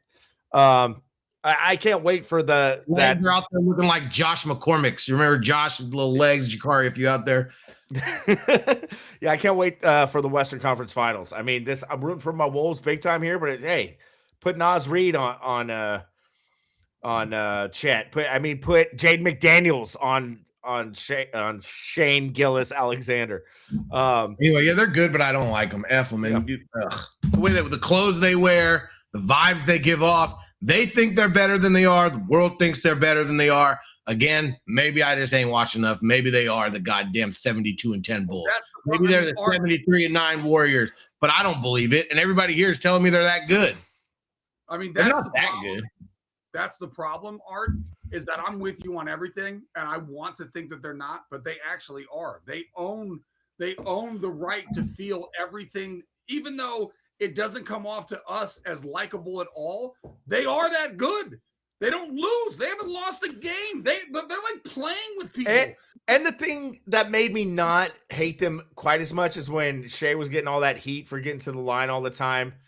What he did against your Suns when he went like 17 for 19 from the field with only 3 or 4 free throws and put up like damn near 40 points in one of those playoff games. He's like, watch me like score at ease and not have to get to the line. Yeah. I know. I mean, it's sickening. And he's a hell of a ball player. They've got like 17 first round. They're the opposite of the Suns. They have like 17 first round picks over the next 5 years. It's insane. And they're going to keep being good. They're probably going to have to let guys go, and that's fine. But they're going to manage it so well. Whoever that idiot is. They're studs. You're right. I mean, they can barely find minutes for McCain, man, and McCain will be the Warriors' best player. So. The bipolar takes of Art Devereaux. in like scrub time, and the guy drops like 26, and they haven't even had their second best player, Jay Will. Here's the thing about them is that, to your point, Artie, there's just nobody likable. Who can you like on that squad? Who can you go and like? I actually do like Hartenstein. I like Hartenstein because he was a Knick. Yeah, because he was a Knick. He was one of our Knicks, Zach. Yeah. They really are the best GM. It's clear. They know how valuable he is. They're like, oh, you want to give us McCain? He's actually raw. Yeah, we're going to go get McCain too. And then they drafted everyone who's raw. It's like, yeah, fuck. I guess that's maybe I am like the rest of the world. Maybe I hate them because they have we aren't as good as them. But man, I just don't buy.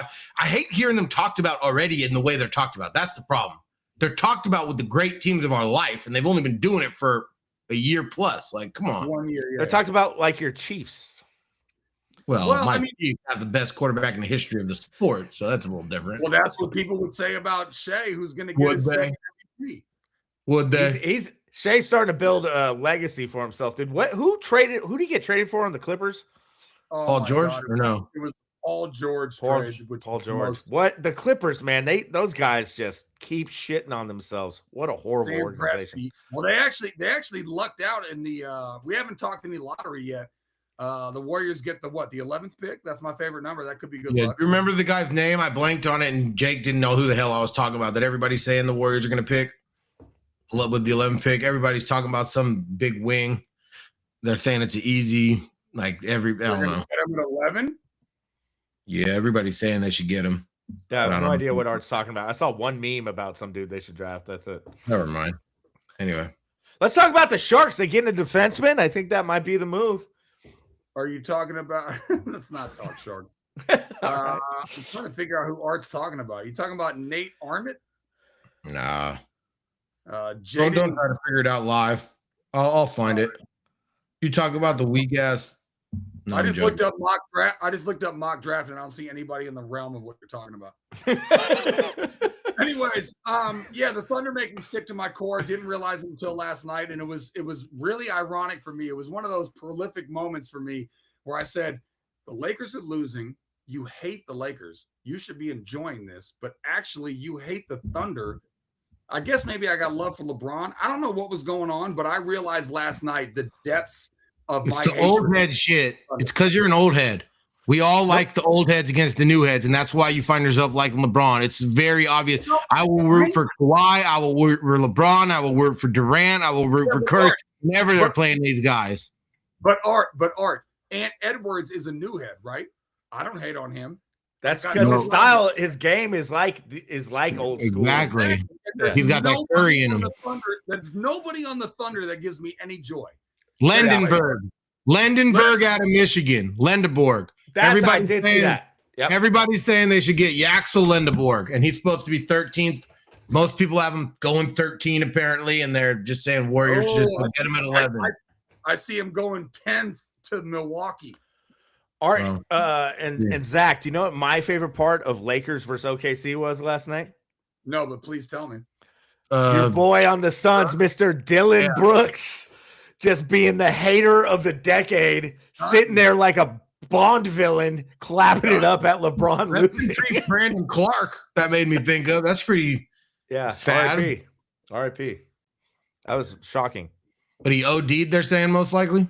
Yeah, well, he was really into kratom, like some drug you can get over the counter that's apparently really popular with young people. and Are that we could have gonna been part of the cause. Are we gonna do a death segment here because Bobby Cox died? You want to talk about Bobby that? Cox, R.I.P. Let's do our Jason in Collins, memoriam. rest in peace. He died. Who? Jason Collins.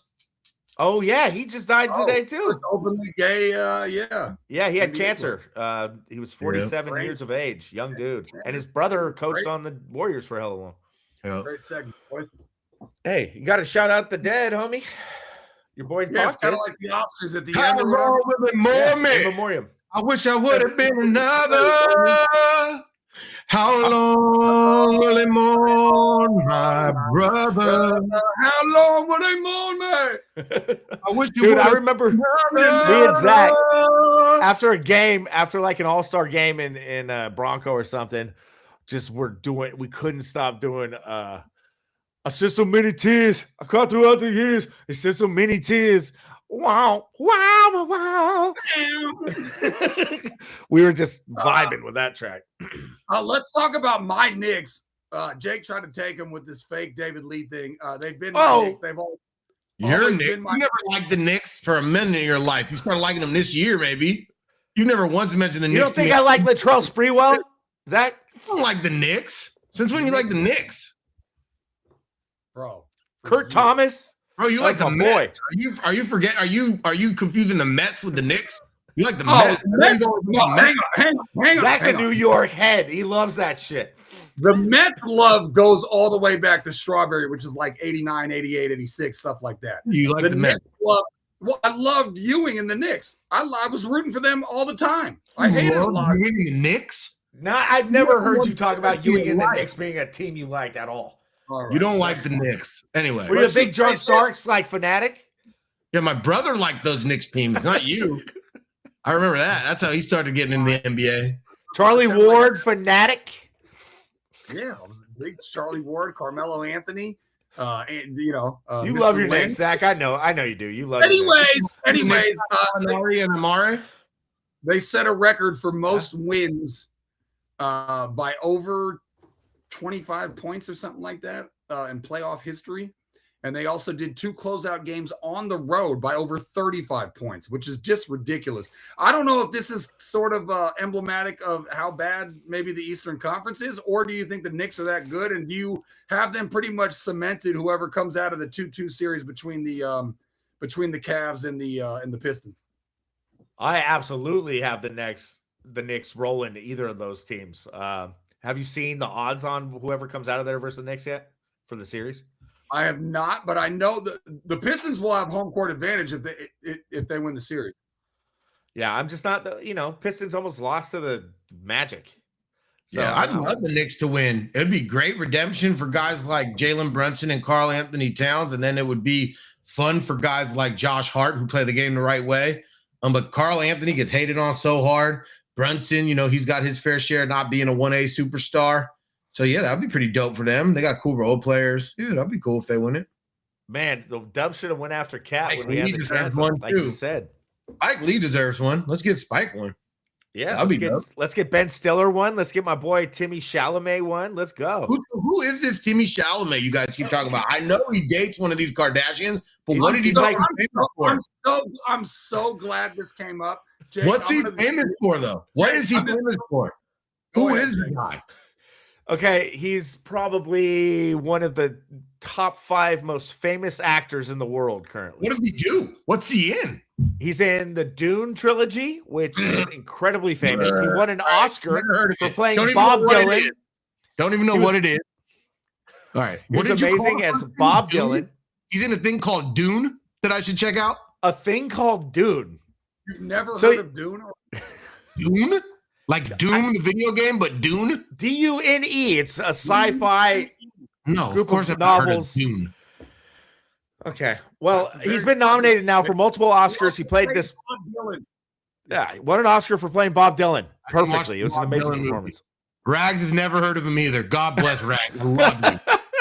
God bless that. Well, have his back, right?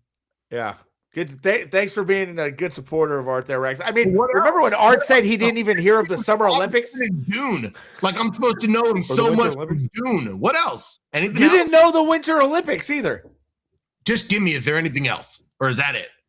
No, he was just in I forgot the name of the movie. He's like a ping pong player in the 50s. Yeah. Marty Supreme. That got nominated too. Yeah.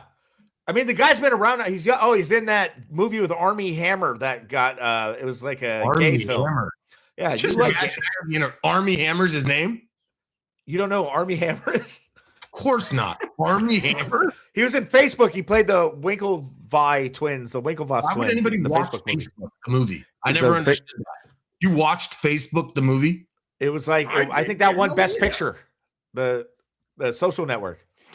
That shit came out like a decade ago. Yeah. More. That was like 15 years ago. All right, but neither of you guys answered my question. Do you have them favored no matter who they play between Detroit and Cleveland? Yes, I did answer that. I said yes. Absolutely. Oh, okay. Well, you Danny thinks I'm lying. I promise you I'm not lying anyway. Marty was just talking about how it would be redemption for players and stuff. Of course it would be redemption. It wouldn't be. Carl Anthony's hated on more than NBA players. Okay. What? So you have the Knicks favored no matter who they play next round. I mean, yeah, they should win. Okay. All right. That's what I was looking for. Didn't get Cavs will give them a run for their money if they've won 2 series, maybe, and James Harden decides to step up. Here's the really sad part. Is anybody beating Cavs are good if Harden plays well. Cavs are good if Harden plays well. Their pieces are pretty good. Their 6th and 7th and 8th players are pretty good. Their biggest problem is, can you trust their number 2 guy, right? If Harden's their number 2. Mitchell's pretty good. He's never got over the hump, but he's damn good. You got Mobley, who's a great player. And then you got a lot of these other guys. I'm forgetting their names, but you had a couple of them in fantasy throughout the year. They got Strus. They got a lot of wings that fit today's NBA. Good athletes, can shoot it. Can run up and down the court. And then they got 2 superstars. They got a great big. Oh, and we're forgetting Jared Allen. He's a great center. Like, they're a good team. It really is just the elephant in the room is, the loser that you guys call James Harden. So what if he gets to break through? I'd be down for either of those teams making the finals. Come think of it. Can't wait to root for one of these teams against OKC. Unfortunately, we're on a text thread where there's like 97 text messages, but I've learned now that you can just search for a word, and then it'll pull you to where you want to go. So instead of going through 9,000, learn that. Huh? Way to learn that. See? Way to learn that. Are you guys saying that you already knew that? You didn't know you could search for things on an iPhone? I mean, I didn't know it was this easy to get to a text that there's been literally 9,000 text messages since I sent this. Yeah, you just got to search. It's the search. I found it. Anyways, Harden has at least 4 turnovers in all of 1 playoff game so far. 90% after doing so in under half of his regular season games. And then it gets even worse. He's got more. Now I got to scroll because I found the Harden, but then it was too late. Anyways. Art, can you find it? What are you trying to find? I don't know. It's just bad radio, but. Well, what have you done for me lately tells me he went 24-11 in a win. All right. The guy showed up. He did great, and he hit some big shots. Anyways, he's the bottom line is I can't find the exact stats, so forgive me. What I will tell you is he's had more missed field goal. He's had more turnovers than made field goal in like 90%. Yeah, that's the whole Draymond conversation. Yeah, I got you. Yeah, he's got some embarrassing number of games where he's done that. Terrible. Guess what? Draymond Green's done it 15 more times than him. If they get past the Pistons, and I think the best argument of why they can get past the Pistons is that if you say which players would you take in a pickup game, if Cade Cunningham goes first, the next 4 players are going to be Cavs before you get to another Piston, which is why the Cavs might beat the Pistons. But Cavs versus the Knicks, I mean, I'm taking the Knicks in 5, maybe. I mean, I don't believe in the Cavs at all. I believe in the Pistons a little bit more just because they have home court advantage. And I don't think any of those teams are fucking with the Thunder, which is ruining my life because now I've realized how much I hate them, and they're probably still got to beat Minnesota or San Antonio. Yeah, I think the best chance of beating the Thunder will be this next round. So that's where you got to put. Minnesota doesn't look like it has it in them. Let's just be honest. They keep laying flat too much, and the games they won felt too hard. I don't trust that they can come out of this series, so I think Minnesota is going to hit a wall here. If they do it, it'll be cool because I love Ant Edwards. But to me, the way they're losing and the way they fall behind so often, every time I look at that series, they're down 20. That I can't believe they keep coming back so quickly. I know, but that can't last forever. Yeah. I just looked at the box score. That was pretty devastating. Anyways, yeah, I mean, I don't think anybody's messing with the Thunder. It would be great if the Knicks did. I just don't think it's going to happen, and I think that we're going to be looking at. Here's my question to you. We can end on this because Artie said he wants to skip the softball update. Although he did tell his kids, all we need is a 3-game. Oh no, I was joking. We'll give the update. We got to give the update. Yeah, we got to give the update. The update's pivotal. Over the personal phone, it was a devastating update. So yeah, I mean it is. That's just joking though, you know. Okay, you got to do it. Let me end with this before we get to that. Do you think the Warriors, because we obviously have a very personal view of the Warriors run when they had Durant and Curry and all that stuff, and the Splash Brothers and Draymond and all that, do you think people outside of the Bay hated the Warriors like they hate like we hate the Thunder now? I think they hated the KD Warriors. That team was despised. They were too good. Yeah. Cheat code. Yeah. Everyone just thought it was a cheat code. And that's what turned people. I mean, I didn't hate it because I'm a Warriors fan. I'm not some, weirdo. Everybody hated it for the same reason it wasn't that impressive.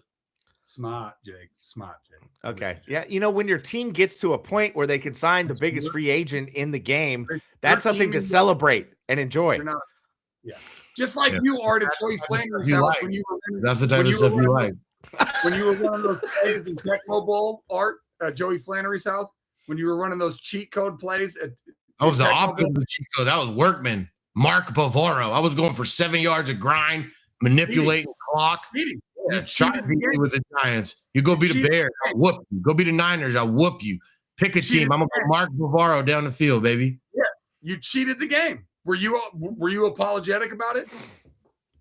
Yeah, but I didn't cheat the game. It was just me and everybody could be that team. Me and the Giants.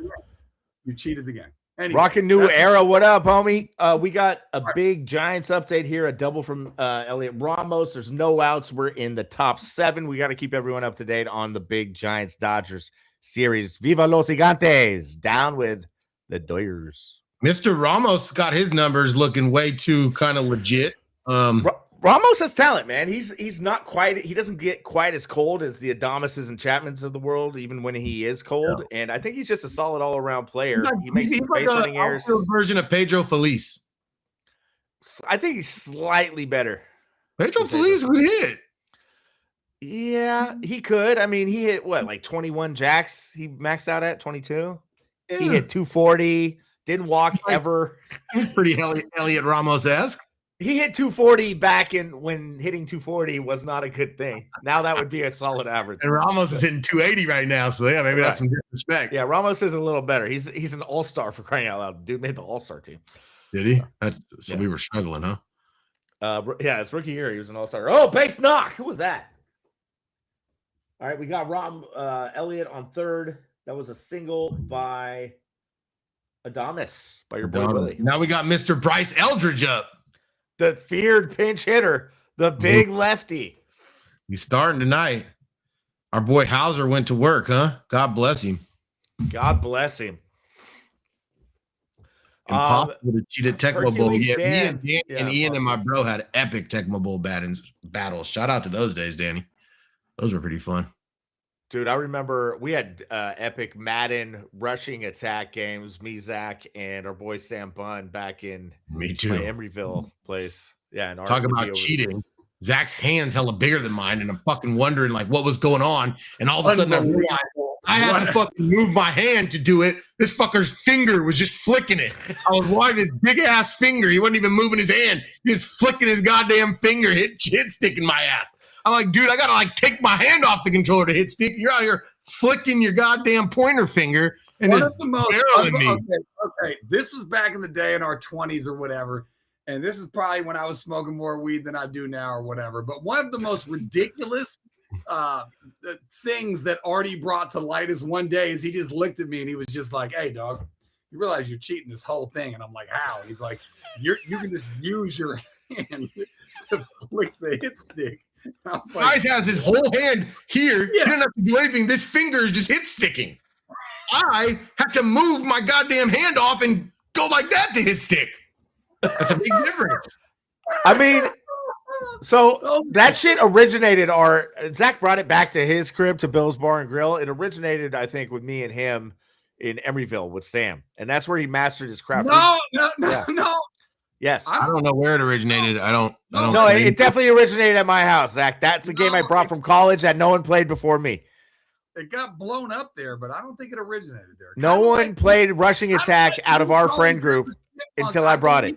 I never played it until Zach's house. I can say that. So, and I didn't go to your house. So Zach always takes credit for the shit I do because his memory is garbage. Yeah, but what have you done that I would take credit for other than call Rafi Devers the chipmunk? You thought that was your idea out of somewhere. That and rushes. Anyways, those are two things I will happily take credit for. I remember them very clearly. All right, Art, what's your softball update before we sign off here, pal? Wait, hold on. Quick callback. His softball update is his girls want to wear the shirt. You know what I mean? Who said that? Sam Bunn, Rushers. Oh, yeah. You know what I mean? All right. Oh, it was the best. I used to just tell. I was like, Sam. And we never actually had a shirt, did we? No, it was all hypothetical. we had some epic days and nights in that place. Who was the guy that used to face the wall? B-Dog. I got to tell a story real quick. This is too good for the people out there. One of us look him up on Facebook and say, just like, hey, B-Dog, listen, B-Dog. That's what we used to say. So a buddy of mine and myself had an apartment in Emeryville, California, and we got a random roommate like on Craigslist. And he was just kind of kept to himself the first day he moved in with his parents, or his mom and his aunt moved him in. Me and Sam Bunn had 24 Budweisers in the sink on ice playing Madden. And we were like 23 at the time, 24. This guy was a very bookish kind of fella moving into this kind of environment for the first time in his life. And so in this era, Zach and I would be unbelievably hungover on Sunday mornings and coach basketball for these kids at Cragmont Elementary. Like $120 a pop.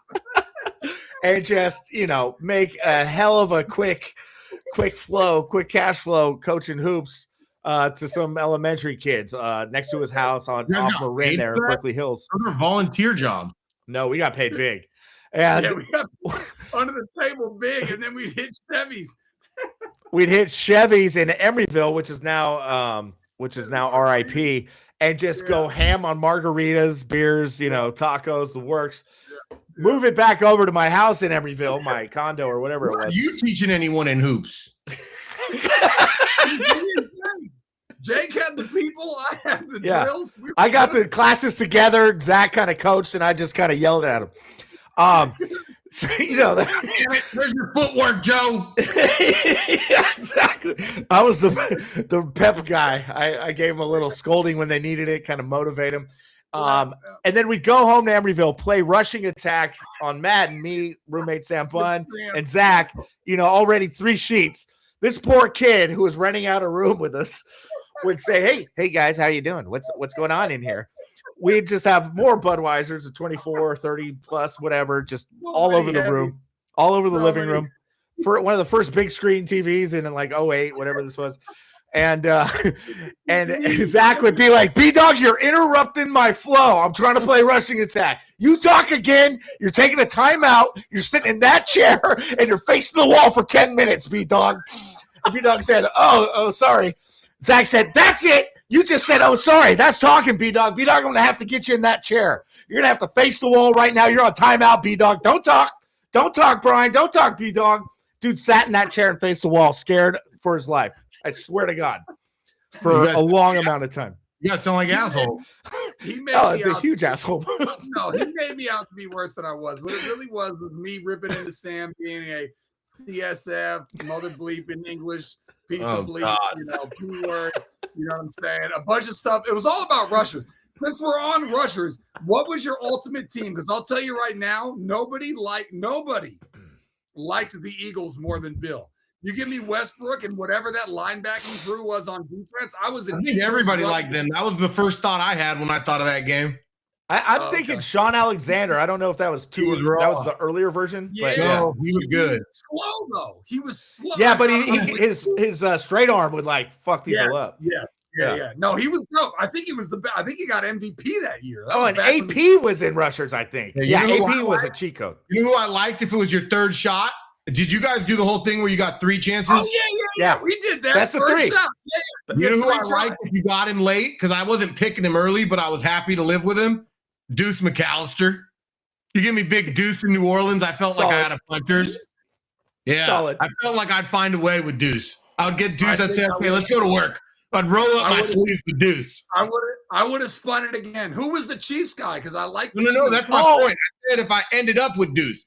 I wasn't spinning. Larry Johnson, I think, was dope on the but Chiefs. Chiefs weren't that good. Larry, it was Larry. It was Larry Johnson. They weren't that good. I think their defensive guys sucked or something. I didn't even like being the Chiefs, and I should have loved them. Was Chargers LaDainian? Yes, that was also a cheat code. I think they were off limits for a while. Man, we got to bring that back. Next pick bring back like 06 rushers, 07 rushers. 07, 06 rushers. Absolutely. I liked 06 Madden where I was 02 Madden. Forgive me, 02 Madden. So in the dorms, Ferguson go 5 wide with Green Bay. I had my 5th receiver being Ferguson. Nobody knows who he is, but God damn it, I'd go for 350 yards and 4 touchdowns with that guy. Skinny post all day. Culpepper to Moss was unstoppable, dude. That was my squad in Madden back then.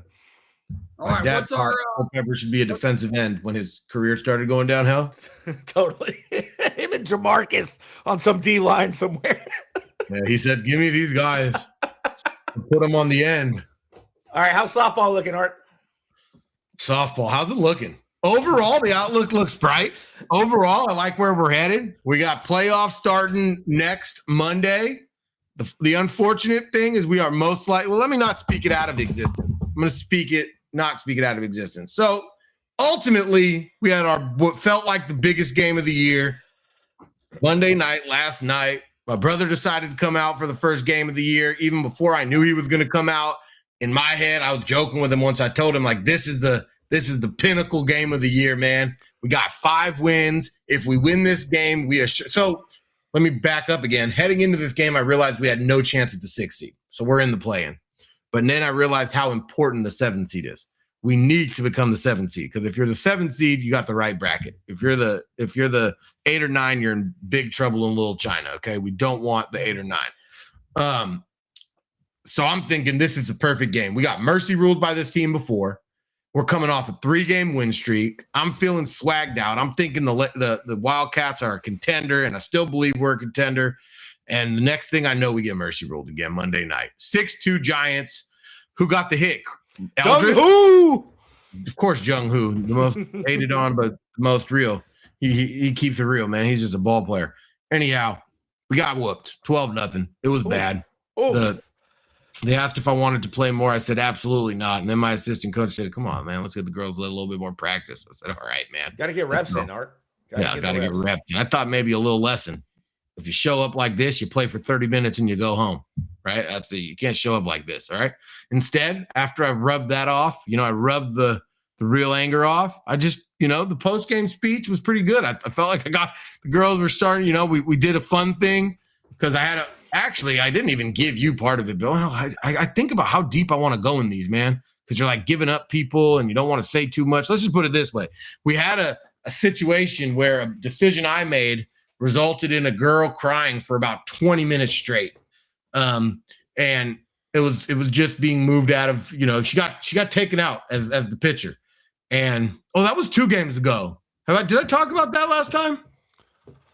Shit. Anyway, we won't go there because we don't need to, because it wasn't this last game. Anyhow, we got our ass handed to us. It was a terrible night of softball in that sense. We didn't get a hit. The only hit we got, the girl ran herself into an out, which is the number one thing I cannot handle is outs on the base paths, because we don't get enough hits as it is. So you better not find a way to get out. So, and I don't blame the girls. I kind of just, probably we don't do enough base running and they're just learning the game. Anyway, long story short, doesn't really matter. The other team lost. We're sitting in that 7th seed.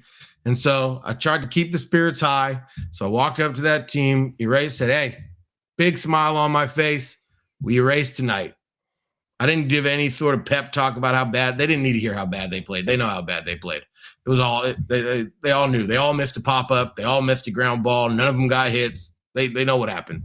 The umpires left in 30 minutes. They get it now. So we didn't go there at all. We just said, hey, man, I'm going to miss y'all. We only got a week left. So I told him, hey, man, we got one more week together. And I said, we got a game on. We got to practice Wednesday. We got to practice Friday. We got a game on Saturday. And the playoffs are on Monday. What if you win? It's not a week, and then we got to win out. So that's what we only have a week guaranteed together. Why are you already preparing for a goodbye? Well, because goodbye's either in a week or 2 weeks. It's the same difference. The point was, and nobody was thinking I'm talking about losses. The point was, let's enjoy the next 4 times we're out there together. And then I reminded them, hey, didn't we just win 3 games in a row? And they said, yeah. I said, well, guess what? We win 3 games in a row again. We're in the championship. So that's what the Wildcats are thinking. All we got to do is get another 3-game win streak starting on Monday, and we're in a championship. And you better believe we're going to go out there. All I'm looking for is give me a Wednesday win. I'm not going to take it for granted, but I feel very confident if we are the 7th seed, we're going to take care of business in the play-in on Monday night, and then we're going to be in the right side of the bracket. We don't have to face the daunting Gators.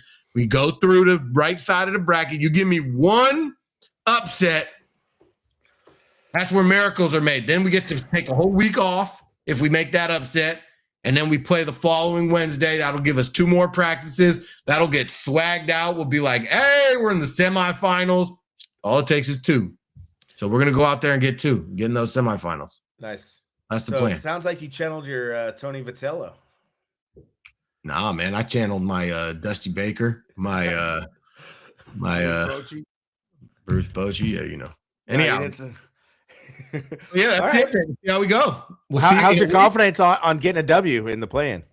Very high if we stay at the 7th seed, and high if we are the 8th seed. But very high for the 7th seed. Do you know the scenarios who you're playing? Yeah, we most likely get the Huskies, and they haven't won all year. They're 0-15 if we are the 7th seed. So if we're the 7th seed, barring a disaster, 7-10? 7-10. The 1 through 6 makes it, and then it's single. So they straight up just took the new NBA system. I guess so. Yeah. So yeah, all we got to do is get that win, and then the next thing we're shocking the world. Miracle on ice, man. We're just going one after the other. That's the plan, and I think we can do it. Positive, keep the energy flowing. I don't need you anymore trying to give up on games. Cut that shit out. That's on you. That's a bad look. Can we give up on that to the girls? Though? It's 9:03 p.m. How about that? Hell of a podcast tonight. Hell of a podcast. No, I'm kidding, but my wife is starting to give me the old hey, it's I mean, I don't sleep anymore anyway. What the hell, I'll wake up at 5. So I guess we're up out of here. Hey, Zakariah, what do you say? Yeah, I think about so. I plan to be better next week. All right. Hey, your feed wasn't all that fuzzy. It was pretty damn good. Yeah. Yeah, I mean, a half hour late, but yeah, that's fine. Yeah, let's work on your time. Let's work on your tardiness. We're not blaming your internet for that. So next time, you start an hour earlier, whatever you did. Yeah, I'm gonna need your head in the game. I need that tardiness cut out. All right, that's not gonna fly around here. As long as I'm not, I mean, everybody's calling me God bless AOL Rags. Zachariah. They should call me not AOL Zachariah. You're looking good. Okay. No, tonight you're just late Zakariah, which is more of an asshole look than AOL. Zachariah. Yeah, and I hate tardy people, so I'm gonna fix that. Don't you boys worry. All right, don't be tardy to the party. That's that one chick who was Don't Be Tardy to the Party. She had like a show with Brian Cushing. She was like a Real Housewife of Atlanta. Don't be tardy. White chick on that show. I got nothing for you. Be tardy to the party. My wife would know, but yeah. Ask her, and if she knows, give me a little text. Don't be tardy to the party, boys. We'll update that next week. Out here, Dom. Thanks for Rags past midnight with us, man. We love you, Rags. Love you, Dom. These Giants, wow, are they coming to life against the Dodgers at the Dodgers? God bless you. We love it. Yeah, everyone who joined us tonight, we appreciate you. We are the Hum Daddies. This is Heat Check. We got a couple more Hum Daddies that you'll see on Friday night. And go Giants, huh? So yeah, have a great week. We'll see you later. Peace. Peace. All right, boy. Night.